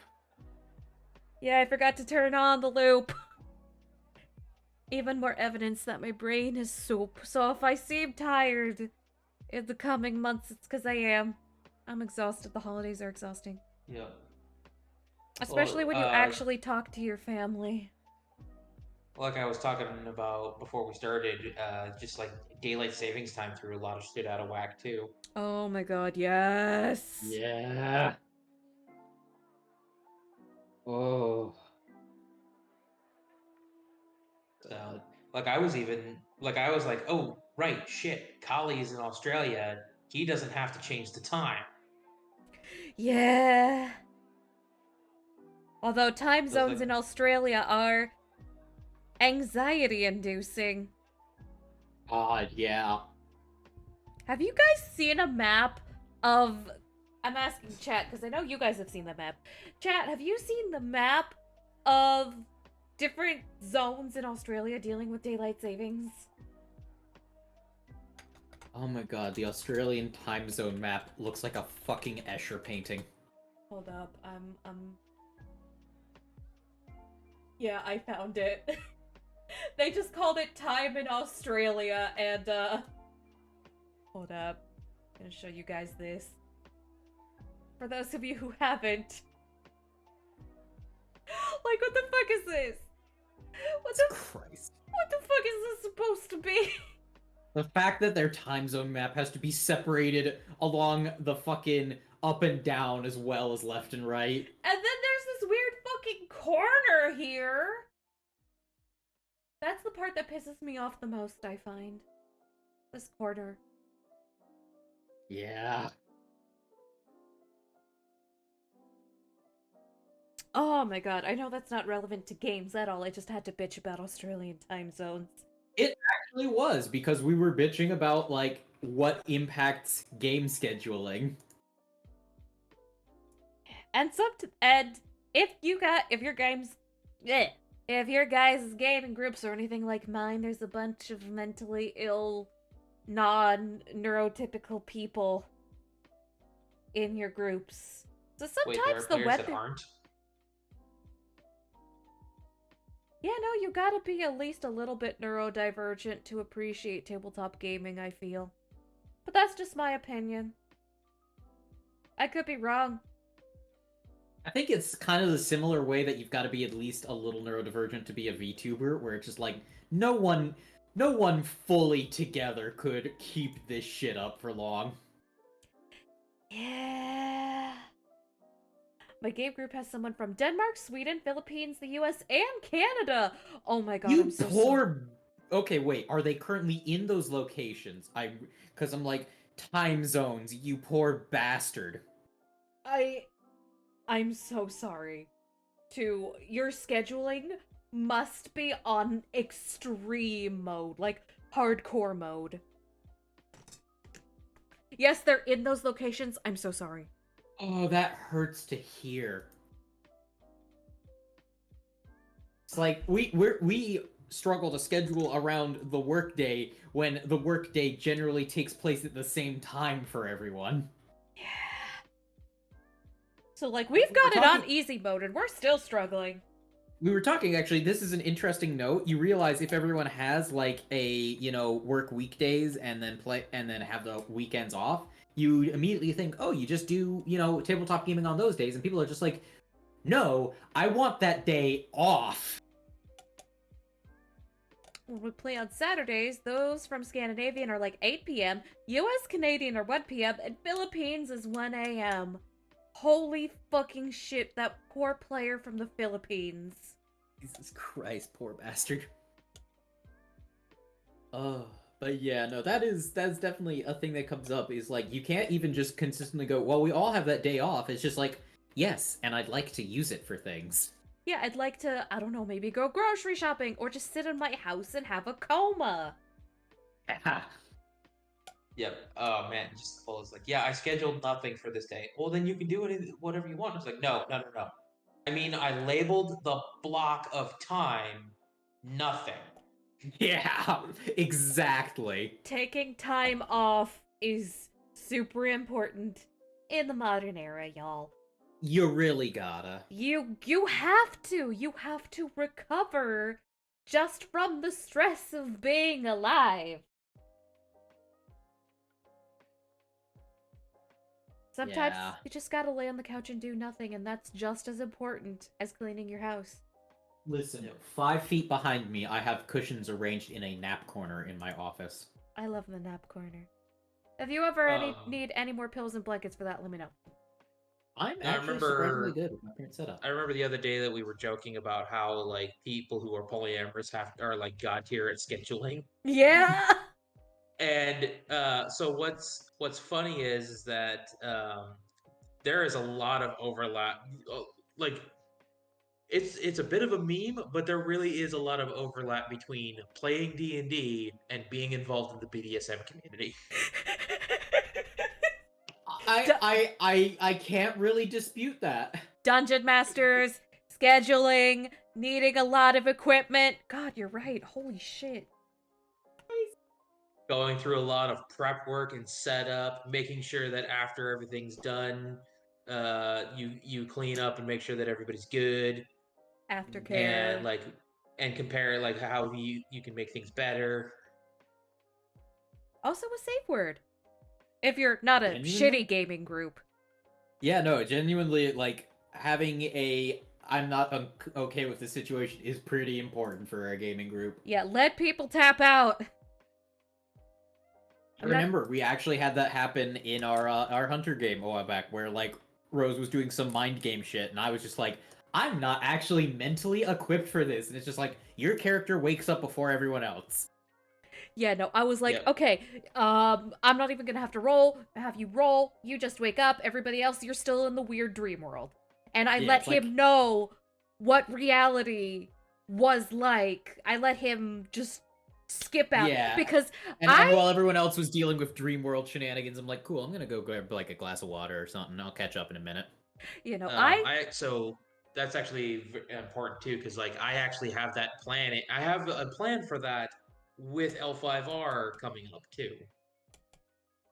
oh, 'Cause that was that's gonna fun! be that was gonna be the sort of premise if we were actually playing today. Is like, all right, just to make sure that everybody's clear, if something comes up that you like, this is going to be kind of intense, and if it gets too much, please tell me to stop. Yeah. You know, because I No, and love... I'm glad we play with people we trust. Yeah. Because my gaming groups right now are some of the best ones that I've ever been in my entire life. I'm compiling, a video where I talk about all the really shitty groups and really shitty stories I have. And it's just really good to look back and be like, damn, I really do have it good right now. So, like, gratitude, baby. It feels good. Yeah, like hands down, this has been the like healthiest gaming group and healthiest friend circle in general that I've been part of in ages, and I'm really happy about that. Ever. You don't know that you're from a death world until you leave it. Exactly. Yeah. It's like, Oh. wait, you mean fucking people aren't generally on the brink of fucking smacking each other?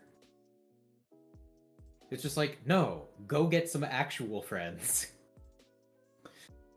They aren't going to want to fucking argue at the slightest, drop of a hat. You know, if you can't afford to go to therapy, just get a really good friend group and it will accomplish some of, not all of, but some of the same thing. Not all of. It will forestall getting worse until you can talk to a professional. Yes. Professional help is still important, but it's shocking how much a change in scenery can really help a person and a game. Yeah. Like I've been really enjoying running my current hunter game. Even though it's not technically the best game that I've run. It's just no, I bonk. I bonk. Do I have a hammer? That is the wrong button. There is the distant part of me that's like tempted to use my mod power of like 5-second timeout. But yes. That's fine, I bought him. Bonk. I love that emote. But I love yes. it too. Yeah, no. It changes so much playing with people you like, and you'd never think it, but it's true. Mm-hmm. It's like it both feels obvious, and at the same time, you don't realize necessarily when you're not doing it. Like, you Where it's just like- consciously recognize it when you hear it, but then it settles in when you're actually in the situation. Hi, Aline! But yeah, it actually settles in when you're in the situation. Like, for example, I designed the original version of this hunter game for a completely different group of people. And that game only lasted for a couple sessions before the weight of my anxiety crumpled me into dust. Whereas this game has been going on for months. I still I think haven't... it's been going on for north of a year, actually. I think it has been going on for over a year. Oh my god, you're right. Oh my god. But yeah, Yeah, because keep in mind, Vit was in town when this started. That's right. But yeah, don't think I forgot about you. I kept your character sheet. I've got Also, plans. we're all slowly sliding into the same level of serial killer as you. Your character would be so proud. Your character really would be so proud. You will be pleased to know that Cliff shot a fleeing ghoul in the legs. Nice. I calmly informed him, "Hey, if you move, I'm going to shoot you." And then he moved. And then he started running, and I shot him. He was also disguised as an old man, but they didn't know it was a disguise. Yeah, I was just like, oh, I'll kill this old man. Rose, why are so I many love- adult NPCs in Scarlet Violet hot? Because Nintendo knows how to design hot men and women and non-binaries.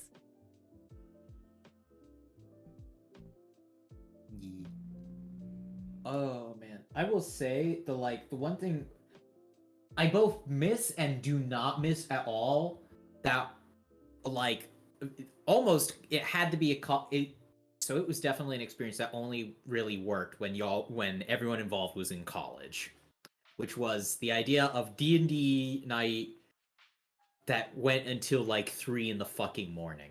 Yeah, that's Where something it's you just can like, we're really not only do going in your early home. 20s.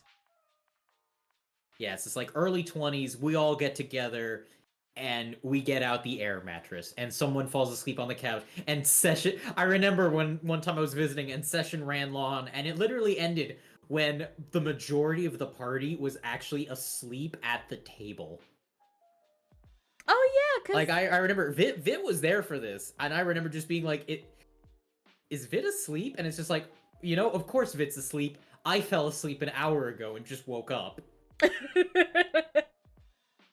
also the mindset you have in going into a game is super important. Like I have a game where we take 30-minute breaks for a 3-hour session and nobody minds. That sounds really good, actually.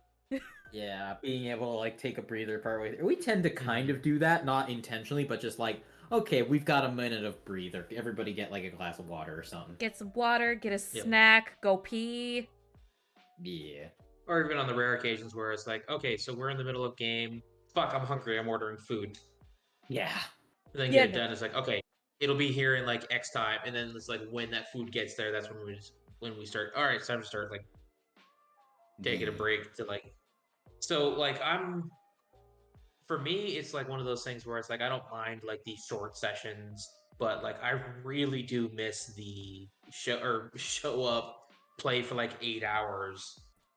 Yeah. Yeah, no, it's just like I genuinely don't think I could really do that again, but it would be if life allowed that, it would be cool to do again, but at the same time I'm just like it's just not really practical with the lives we're leading.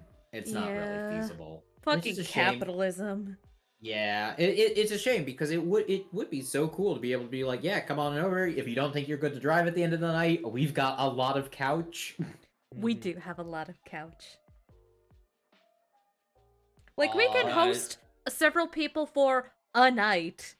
Yeah, that's the thing. It's like we can't have long-term company, but it's just like if you are not safe to drive, there are a surprising number of horizontal surfaces in this house.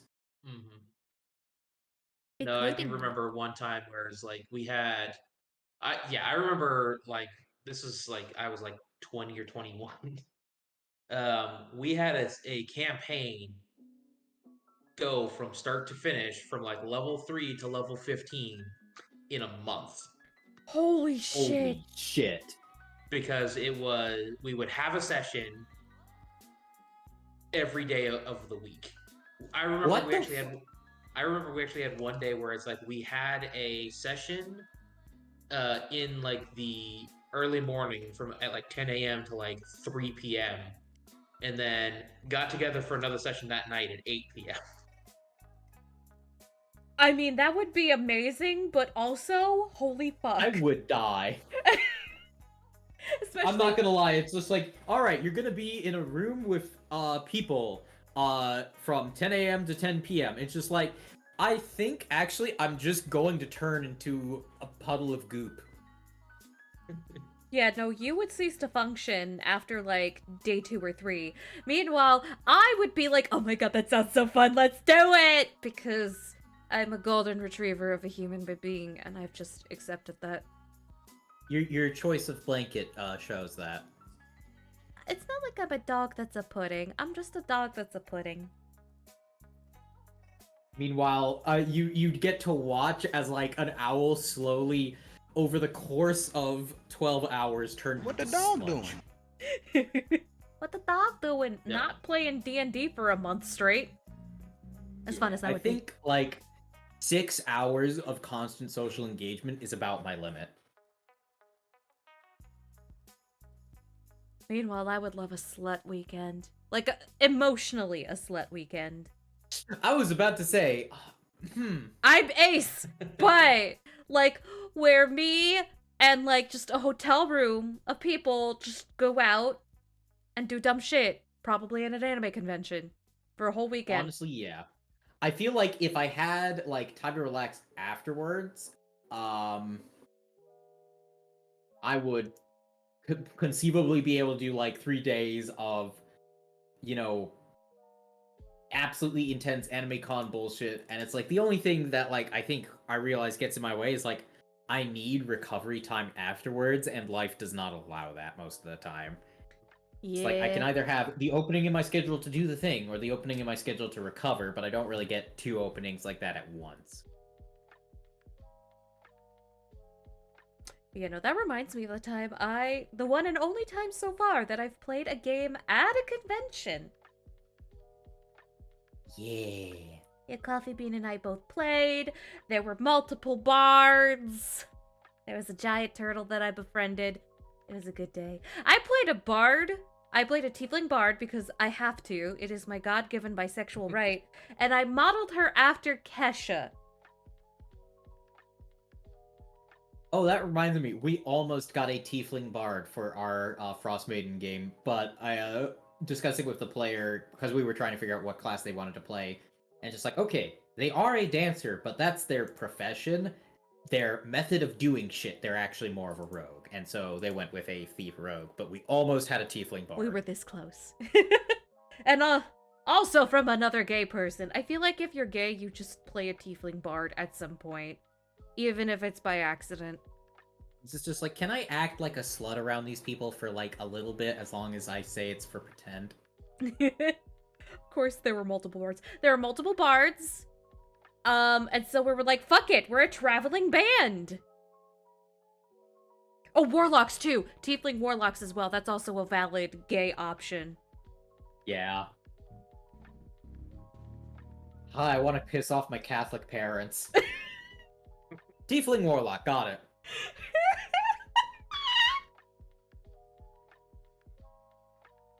I love tieflings. I don't get to play tieflings often enough, but I love them. I have started playing more non-human, non-elven races, though. I used to only play those two and half-elves of Squirfs, but I'm like, I'm gonna start branching out because I don't want to be that bitch. And honestly, I really like playing as... What the fuck is my character in Frostmaiden? What is a race? Furbolg. I really love Furbolgs! Ignore the fact that I forgot the name, my brain is just soup.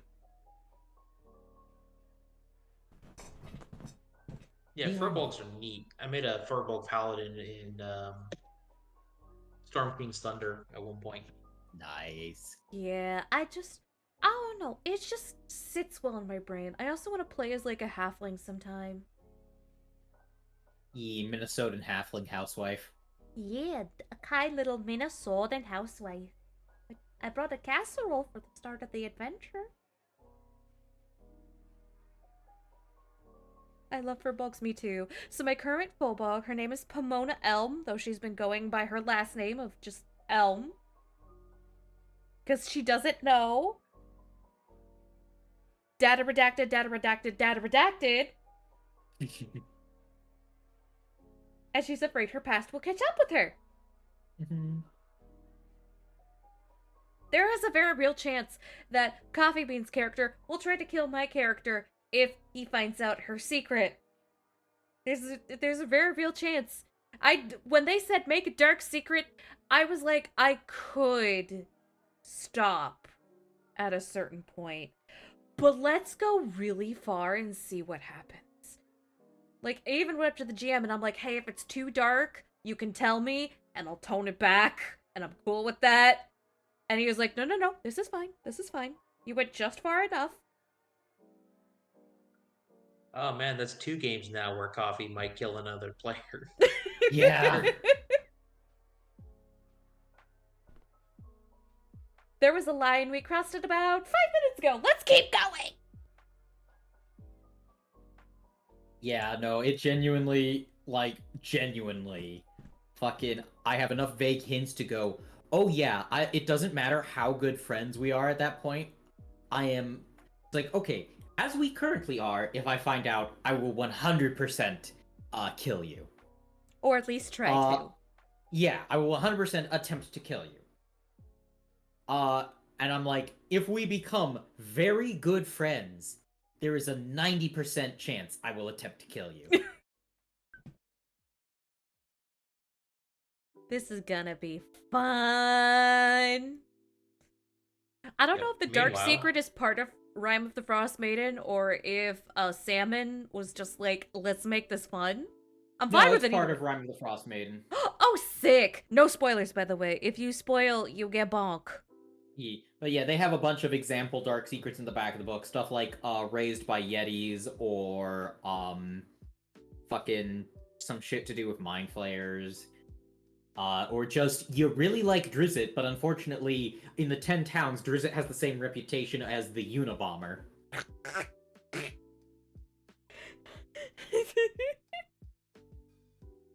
Look, Coffee, that just sounds like the perfect time to have an enemies to lovers trope kick in. That is one of my favorite fanfiction tropes. But it'd be more like lovers, friends to enemies to lovers to enemies to... It's gonna be more like friends to enemies to one corpse. although I'm now realizing that Coffee, you've only read that name before, haven't you? Yep. You've never heard it spoken. I've never heard it spoken. That's 90% of my fucking vocabulary. Mood. So it's actually supposed to be pronounced Drist. I'm going to forget that. I just want you to know. I know. Why would they spell it with Z's then?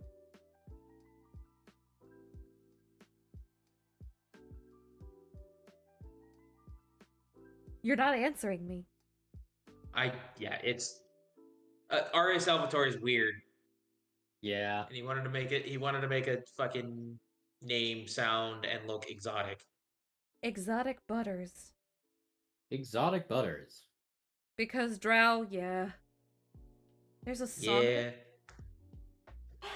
I remember. Even I have run into at least one player who has tried to unironically recreate Drist in a tabletop game. That I knew one guy who made his fan worship of Driss his whole personality. Oof. Yeah.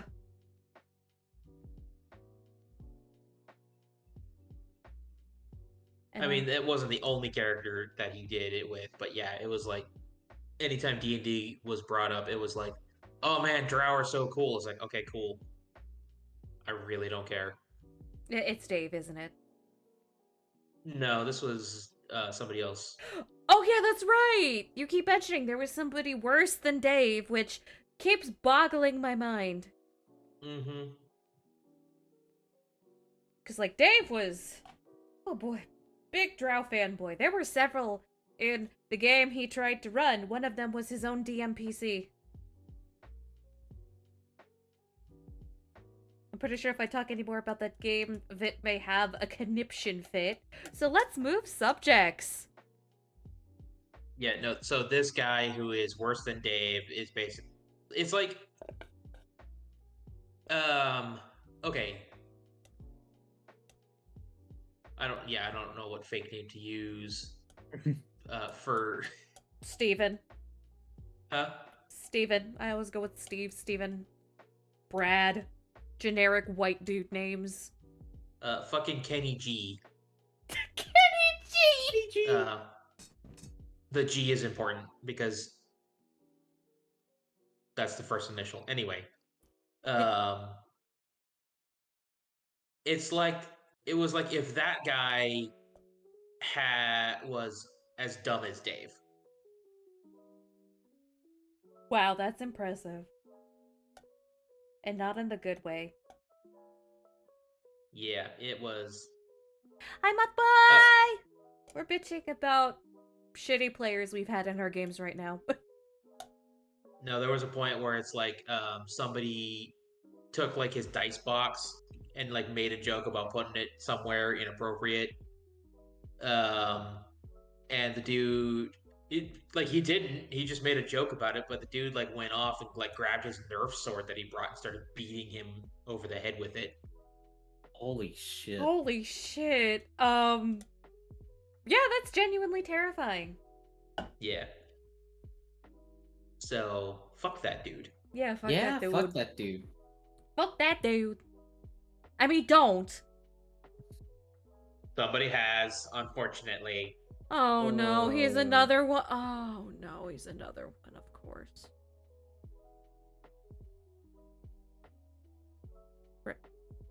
I somehow at this point feel thankful that like my worst player horror story is I had this one guy. He was, very murder hobo, kill random people, execute hostages kind of guy.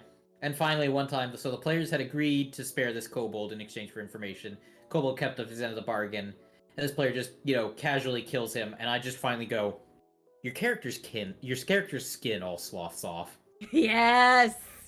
The god of revenge has frowned upon you. You just die. You lose your skin privileges. I was just finally just like, fuck it, you die. You cannot keep doing this. And this was like, you used to volunteer to, this was like a volunteer thing where you were, GMing for middle school kids, I think. Yeah, I was working with this kind of after school group that worked with special needs students, and so part of my volunteer work was essentially I was doing GMing for them for like 2 years. And I remember the other members at the table all cheering because they were also sick of his shit. Yeah, because everyone was just like, yeah, you've got to fucking chill, dude.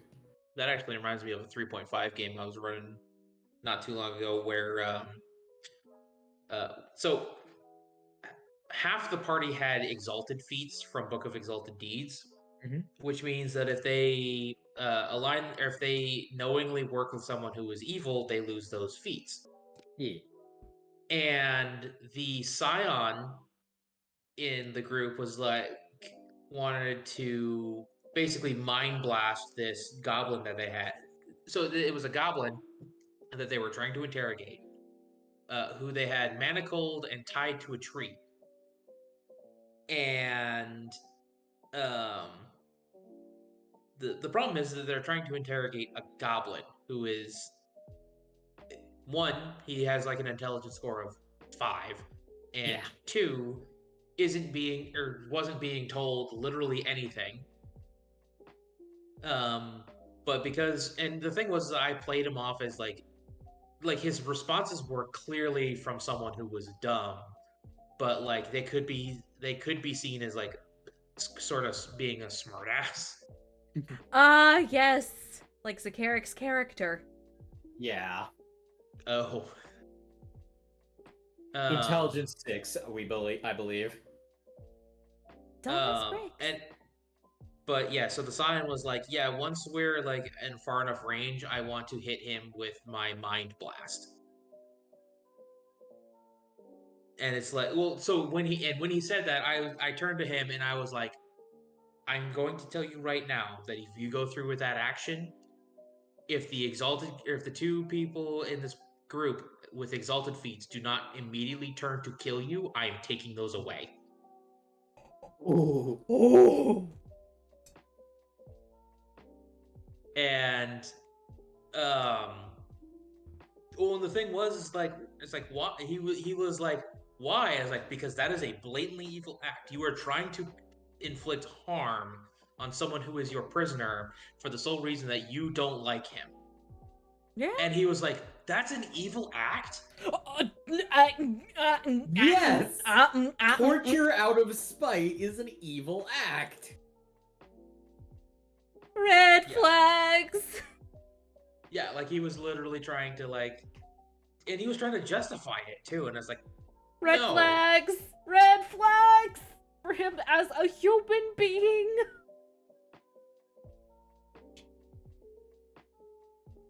It's fucked up. That's Yep. fucked up. He's fucked up. Yeah, and you know this person. And there's a reason why we don't hang out with him anymore. Yeah. Oh, so DM me with who he is, because I have a I have a feeling I know who this is. And at the same time, that list has grown increasingly long. It's grown way too big, quite frankly. But I'm so glad. If your group sucks, hit the bricks. That's my genuine advice. Yeah. You don't have to put up with this shit. You don't have to put up with this shenanery. If you can't find a group, make a group. Anything's better than putting up with this nonsense. And yeah, that completely 110% makes 100 sense. Shenanigans. Yeah. Remember, folks, no game is better than bad game. It's true. Because, like, games involve a lot of time and effort. Time and effort that could be spent on doing something fun or productive or fun and productive. It's like, do you want to exhaust yourself for the sake of and while in close proximity to people you hate? Mm-hmm. Like, I'm gonna let you guys know now. The only reason why okay, so there are two reasons why I kept them around. One, because I didn't have a choice. Yeah. And two, because it kind of felt good to use them as a punching bag. Yeah, just knowing the other things this person has done, yeah, I can't say I blame you. But that is also a toxic trait that I do not recommend. That It's not, yeah, no, like, yeah, it's like this is not, we're not going, oh yeah, you were in the right. It's just like, we understand. Yeah, like, I comprehend why this happened and understand. Not saying you should, but I'm also not gonna, like, crucify you for it. Mm-hmm. I have an example of a game going really well, though, to balance out all the bitching we've done. Yeah. 'Cause I'm trying to get... Remember, talking about good shit is important, yeah. I also am trying to get into the habit of balancing out. Like, if on stream I bitch about something, I will also try to take the time to, like, balance that out with something really happy and fun. Mm-hmm. Keep the vibes good. It keeps the balance good. But anyway, so... it is actually a story from my Hunter game. So basically, it was the first time I started trying to, like, softly play with the players' heads. This wasn't hardcore mindfuckery yet, but they were exploring a burned out old manor in, I think, in Louisiana. Because there was a new mansion that they were told was being assaulted by ghosts. And they were like, no, we want to look at the old burned down manor over there, because the ghosts might be coming from there. They were right, but I didn't want them to know it at the time. So they go in, and I'm just, like, describing the silence, and the little hints, and the holes, and just the little burnt out New Year's decorations, because this house burst into flame on New Year's. And so I didn't know if I was setting a good scene. I did not know if I was giving this the justice that it deserved, because I've had bad experiences with trying to be scary in the past. Like... yeah. And so they get to the basement, and everybody's like, oh, fuck no, fuck no, fuck no. Especially didn't help that I made the stairs really long, and really narrow, and really dark. Because that's my least favorite kind of stair in the fucking world, so I put them through that. And even so... worse if it has no back. Oh yeah, no, it has no back. There were no rails. And they were kind of steep. These were literally the worst stairs I could dream of. Absolute fucking hell stairs. So they get to the bottom of these stairs one at a time, and I made them describe the order just to get them paranoid, even though, truth be told, the order didn't really matter. Except for who was in the back. That was the only one that mattered. So they all get down there, and at one point somebody threw something, like a flashlight or something. I forget what, because there was a noise. It was a glow stick. It was a glow stick. heard a noise, someone threw a glow stick that had already been snapped. And so I'm like, all right, you see this hand come out and grab the glow stick. And all hell breaks loose. And everybody starts fucking freaking out. And I'm just sitting there like, oh my god, I did good! And then the ice machine went off and they really lost their shit. And I'm just Yeah, sitting the there like, ice machine in our host's kitchen turned on. the ice machine is a paid actor, I swear to god. It went grrr, and like 3 of us went like ah!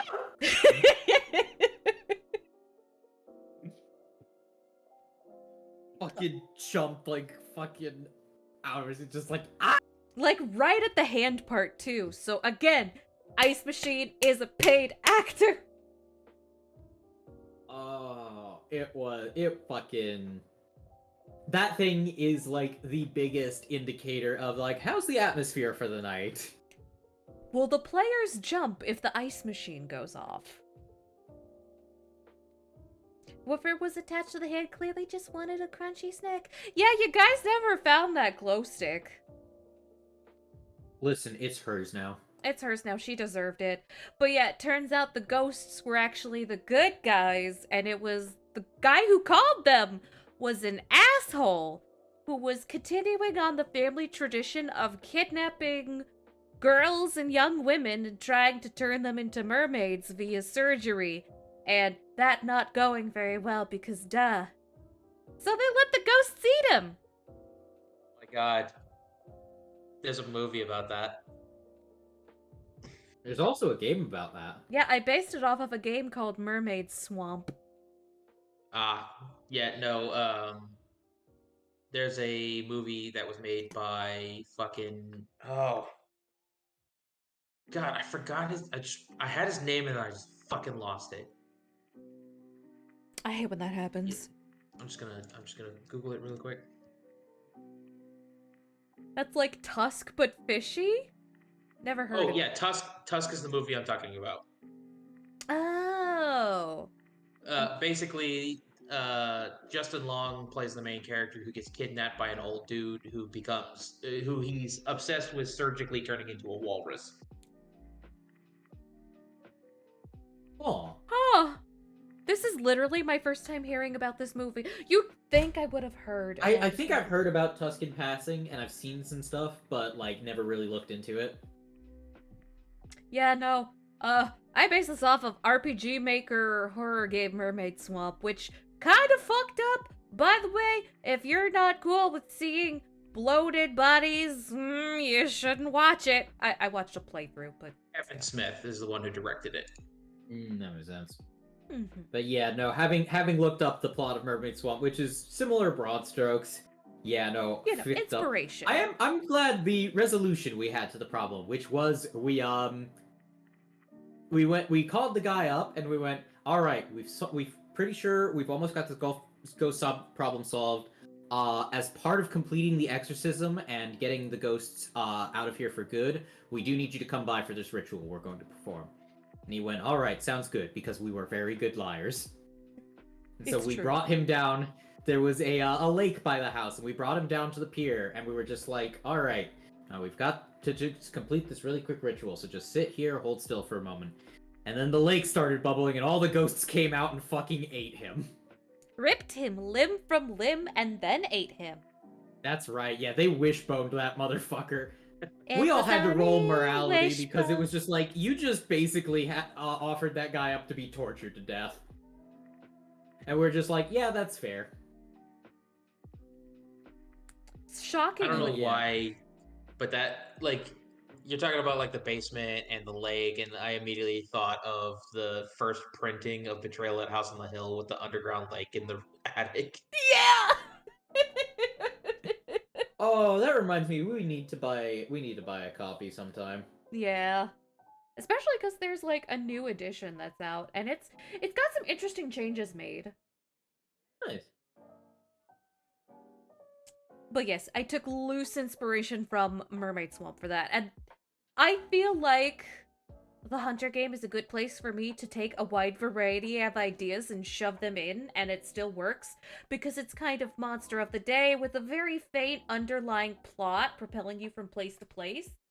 It's okay if one session has this weird vibe and another session has a different weird vibe. Like, it works. I feel like it works. I hope it works. Nobody's complained, so I think it's working.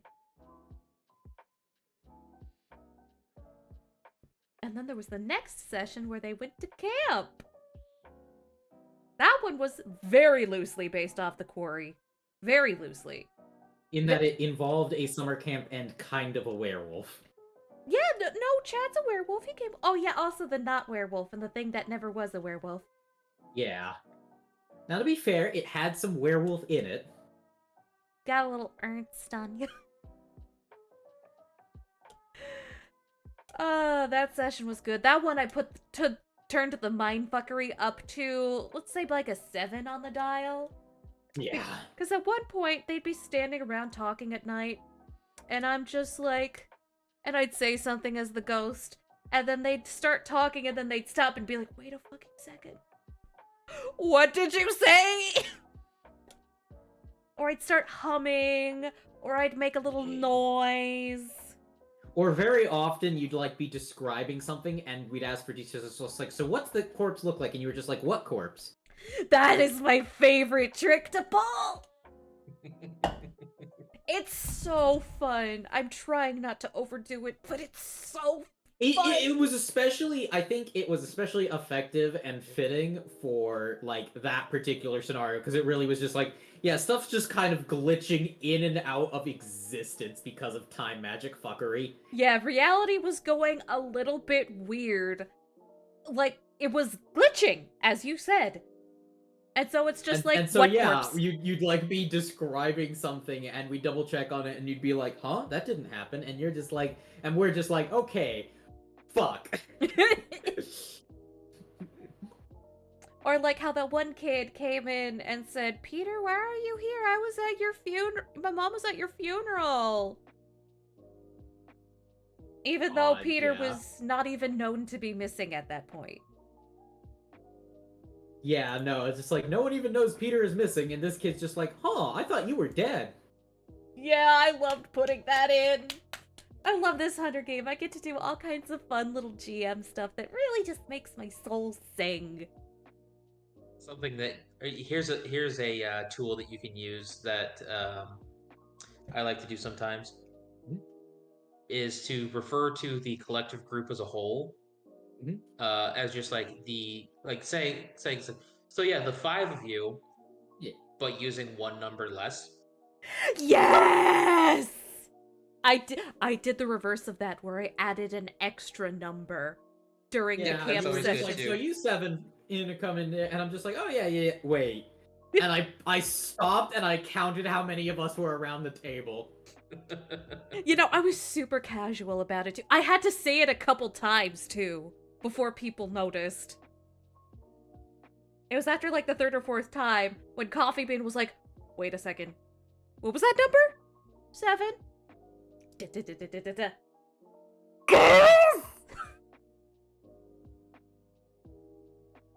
Oh.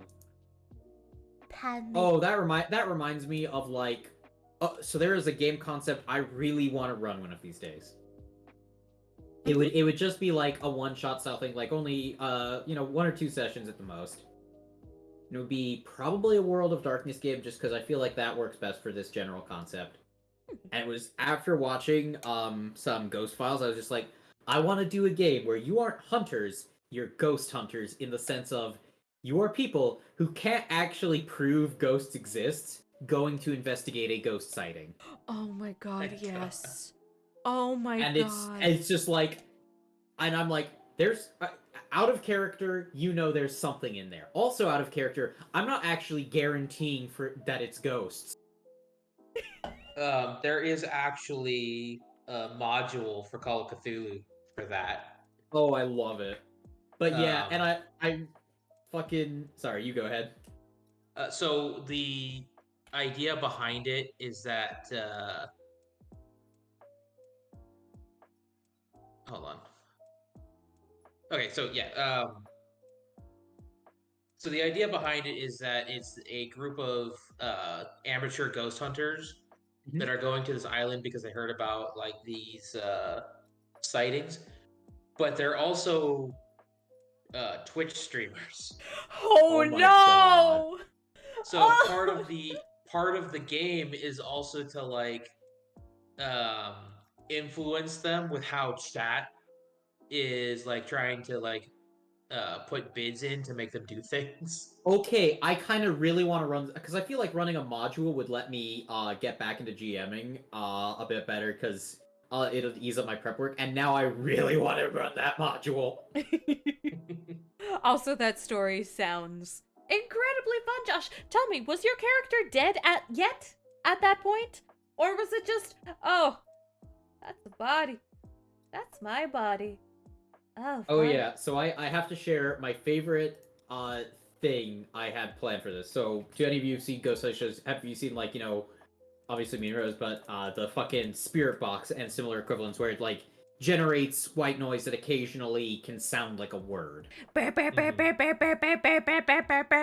Honeydew. my favorite thing that I want to use is boot up a random word generator, and I will just like be saying words from there, and it's up to you to determine if it's nonsense or not. Where I'm just like do, just like respect, icky things. But yeah, if you ever look Dark. into the if you ever look into that module, it's called Viral. Ooh. Right. All of Um, module viral. might Found be it. Viral or okay, yeah. Yeah, that was Oh. just... Cthulhu. It's a Cthulhu mythos horror that's made just for it. That is basically a sentient virus. Oh, I love it. Ooh. Oh yeah, it's only $12. Nice.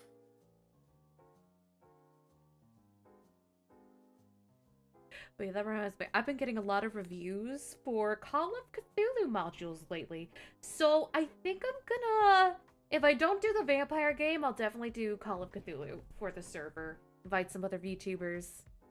Terrorize Man, them. if it weren't for the fact that like viral warns, it's like, hey, this topic covers sensitive material and players might find this intense, especially if they have real life trauma. I would immediately otherwise go. Can you imagine viral playing with a bunch of Twitch streamers? Oh my god, yes.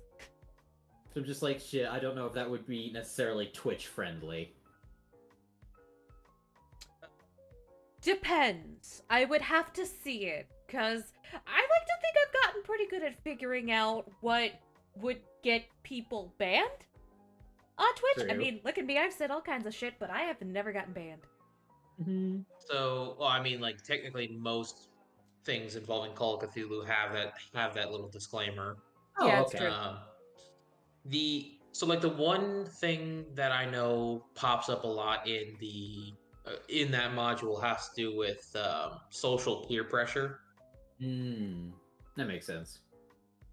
Because it's just it's supposed to like give this idea that the viewer count and the chat interaction and all that is like it influences the characters into like either being more or into being more risky. Yeah. Gotta get them true views. Oh, that is fucking That would be wild. fun. I love it. That would be very fun. That could actually be a really, in that case, that could be a pretty cool. Yeah, I'll look into it just a little bit just to see if it sets off any of my shit, but it shouldn't. Yeah. I should be fine. God, I haven't played Call of Cthulhu in forever. And the one group that I did play it with really sucked ass. But I really want to play Call of Cthulhu again. Yeah. The game I really want to run is Medieval Zombie Apocalypse, but the players are the zombies. How would that even work? Like, I'm genuinely curious. And, like, it's not immediately occurring to me, but that's also because my brain is soup. And lime with fork.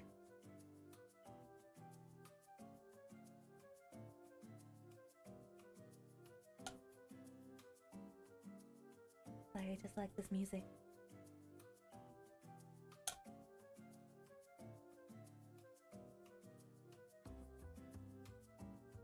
Yeah, I think that's another topic that comes up a lot too. Is just like, I want to run this game. How would that work?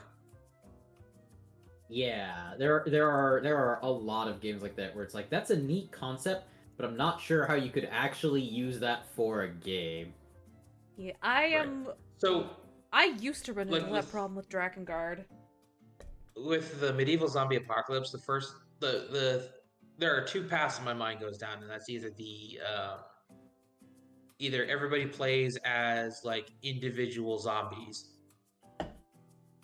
Well, yeah. So either you're playing as zombies, and it's sort of like the private. Oh fuck, I can't remember the name of the Romeo and Juliet movie. Nomeo and Juliet? No. There's a Romeo and Juliet movie or based movie that involves a zombie and I think it a was like survivor. Pulse or Heartbeat or some shit like that. I know what Yeah. you're talking about though. Yeah, I forgot the name of it, but yeah, it's sort of like just sort of trying to get by being a mindless shuffling corpse, or go the Marvel Zombies route where it's like everybody's at the full capability. They're just also flesh eating monstrosities. Yeah. Yeah, my issue with the concept is that the inherently scary thing about zombie apocalypses is one, numbers, and two, if they get near you, you're fucked. And one, polearms are a lot more popular in medieval times. And two, playing a tabletop game where there's a lot of numbers involved would be very complicated. I don't really personally see that working very well. It'd be a fun video game.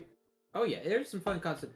So definitely one other thing I kind of want to raise is, and this is going to sound really weird, but honestly, it is the truth. Which is, I see a lot of concepts, and the this is a red flag for me, not in the typical, this person malicious or not anything like that, but in the sense of this is an idea that I don't see working very well. Is whenever I hear the term, it would be pretty sandboxy. It's just like that doesn't actually work as well as you'd think. Yeah, sandbox style stuff with tabletop games is actually a nightmare for dungeon masters, game masters. You think it sounds good on paper, it kind of doesn't work. I've tried it. It's not. You have to be really good in order to pull it off. And most people that are that good have stories that they want to run. Yeah. Now, on the flip side, hearing that about medieval zombie apocalypse does make me go, absolutely, a campaign that I would love to do would be D&D, and the realm is up against a major undead plague, where it's just like, yeah, there are zombies, but also there's risk of like... okay, actually, I have the most fucked up way to summarize this to anyone who would understand this, which is, okay, imagine D&D dealing with the Dwarf Fortress Haunted biome issue of nothing stays dead and it all wants to kill you, and trying to solve that problem. I actually have a D&D D&D based horror setting already set up. Nice. That actually runs that whole thing of like humanity is excuse me, not humanity, but like civilized society is like on its last legs. It's about ready to, like, if it gets snuffed out, that's it. And it's like, basically just like so like there's zombies all over the place. There's a cabal of liches that are sort of like running the whole zombies, thing. you've got liches running it, and it's not just, there are a lot of undead you can work with, is the great thing. Mm-hmm. Well, so there's also like I basically just I created the premise that it's basically the 30 Days of Night vampires. Ooh, nice. So basically, what happened in setting was that there was this grand ritual that was done that caused the sun to sort of like the sun is basically not as powerful as it could be anymore. Mhm. So Yeah. it can't kill vampires, Ooh. and it just sort of like spreads outward from there too. It's just like, yeah. So what does a world that seems to be in perpetual night work? And one of the cooler concepts that I came up with was like, well, since the sun during the day has the same power or has the same level of light as the full moon, werewolves are just constantly in their transformed state. Oh, nice. Ooh. So it's just like, hi, the seasonal horrors and the time of day horrors and all that stuff. It's just like, no, you gotta understand, we are now at the worst time all the time. Yep. That is amazing. I love that like idea of just like, hi, the monsters are winning. The equation has tilted. But also to have like this sort of thing where like I remember the idea that I had for like the Frankenstein's monster was basically this golem that had become awakened. Yeah. Uh, to the point that like when the players would have come across him, it would have been this whole thing of like coming across just this pile of automata that aren't active anymore, but also like a few that are just sort of like scraping through the rubble because he's been constantly trying to remake himself and has been failing over and over again. Ooh. Ooh. I love that. Honestly, there's a lot you can do using a lot of these like tropes and imagery and things. Because I'm like, so I will always say, you can't. It is my professional opinion that you can't really run traditional horror in D&D because horror relies a lot on powerlessness, and D&D does not function if your players are powerless. It On really On the does. back foot, maybe, but if they are powerless against a threat, that's not really something that D&D handles well. Also, they start bitching. Yeah, also they start bitching. But you can use a lot of the horror imagery, and oddly enough, the big thing I pretty much tend to point to is like, fucking, the Netflix Castlevania has been my often go-to for this, of like explaining the general idea you can run with instead, where it's just like, the things you are running up against are horrific, and what will happen if you fail is horrible and weighing on you. And and also the idea of like having to deal with not the horror of this monster will kill me, but instead, I got here and it's already been killing people. You get to town and you see them piling the bodies outside, getting ready to burn them because they can't bury people fast enough. Oh, hello, S'more. I am being invaded. And it's like, you can't really do the traditional horror of like, you're being stalked by this thing that's going to, and it's just like, if your D&D players can't fight back, D&D's built bound combat, guys. Let's be honest. You can't do combatless D&D. So if your players can't fight your threats at all, it just doesn't work. Play World of Darkness. Yeah. Mm-hmm. And so I'm like, you can't go with traditional horror for D&D, but you can still do a lot of horror themes and horror tropes. You just have to, go just like, the players will be fighting your thing. Yep. And you have to prepare for that. You gotta. Yeah, that was ultimately how the setting worked too. Is just like, yeah, you can easily like overcome whatever challenges are being thrown at you, but for the most part, you're not affecting the status quo. Yeah, the world is too big. Mm-hmm. Oh, my tracking's going weird because S'more has decided it is cuddle time. But yeah, there was like so much stuff I was doing with that too. Honestly, like, I would love to see that, especially now that we're having our 3.5 Renaissance. I can see us doing that one of these days.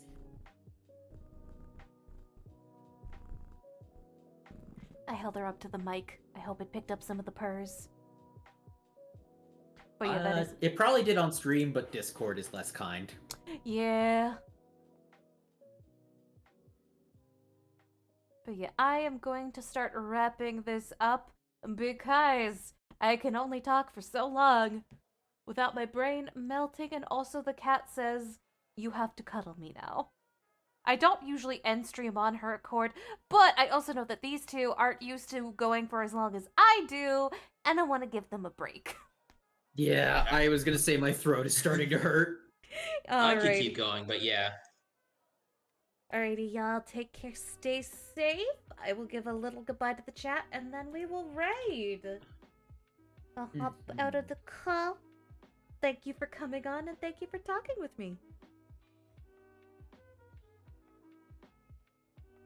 Alright. Let me find somebody to raid real fast. Y'all take care, stay safe. Take care of one another, and remember there are good things in this world and people doing good things, and they are fighting every day to make the world a better place, and they're incredibly sexy, and with their consent, you should give them a kiss. Also, don't be a dick. Just don't be a dick. Just don't do it. Just don't do it. Let's see. Who to raid, who to raid, who to raid. I haven't raided Seppy in a while. Let's raid the Speppy. Alright, everybody, goodbye. Goodbye.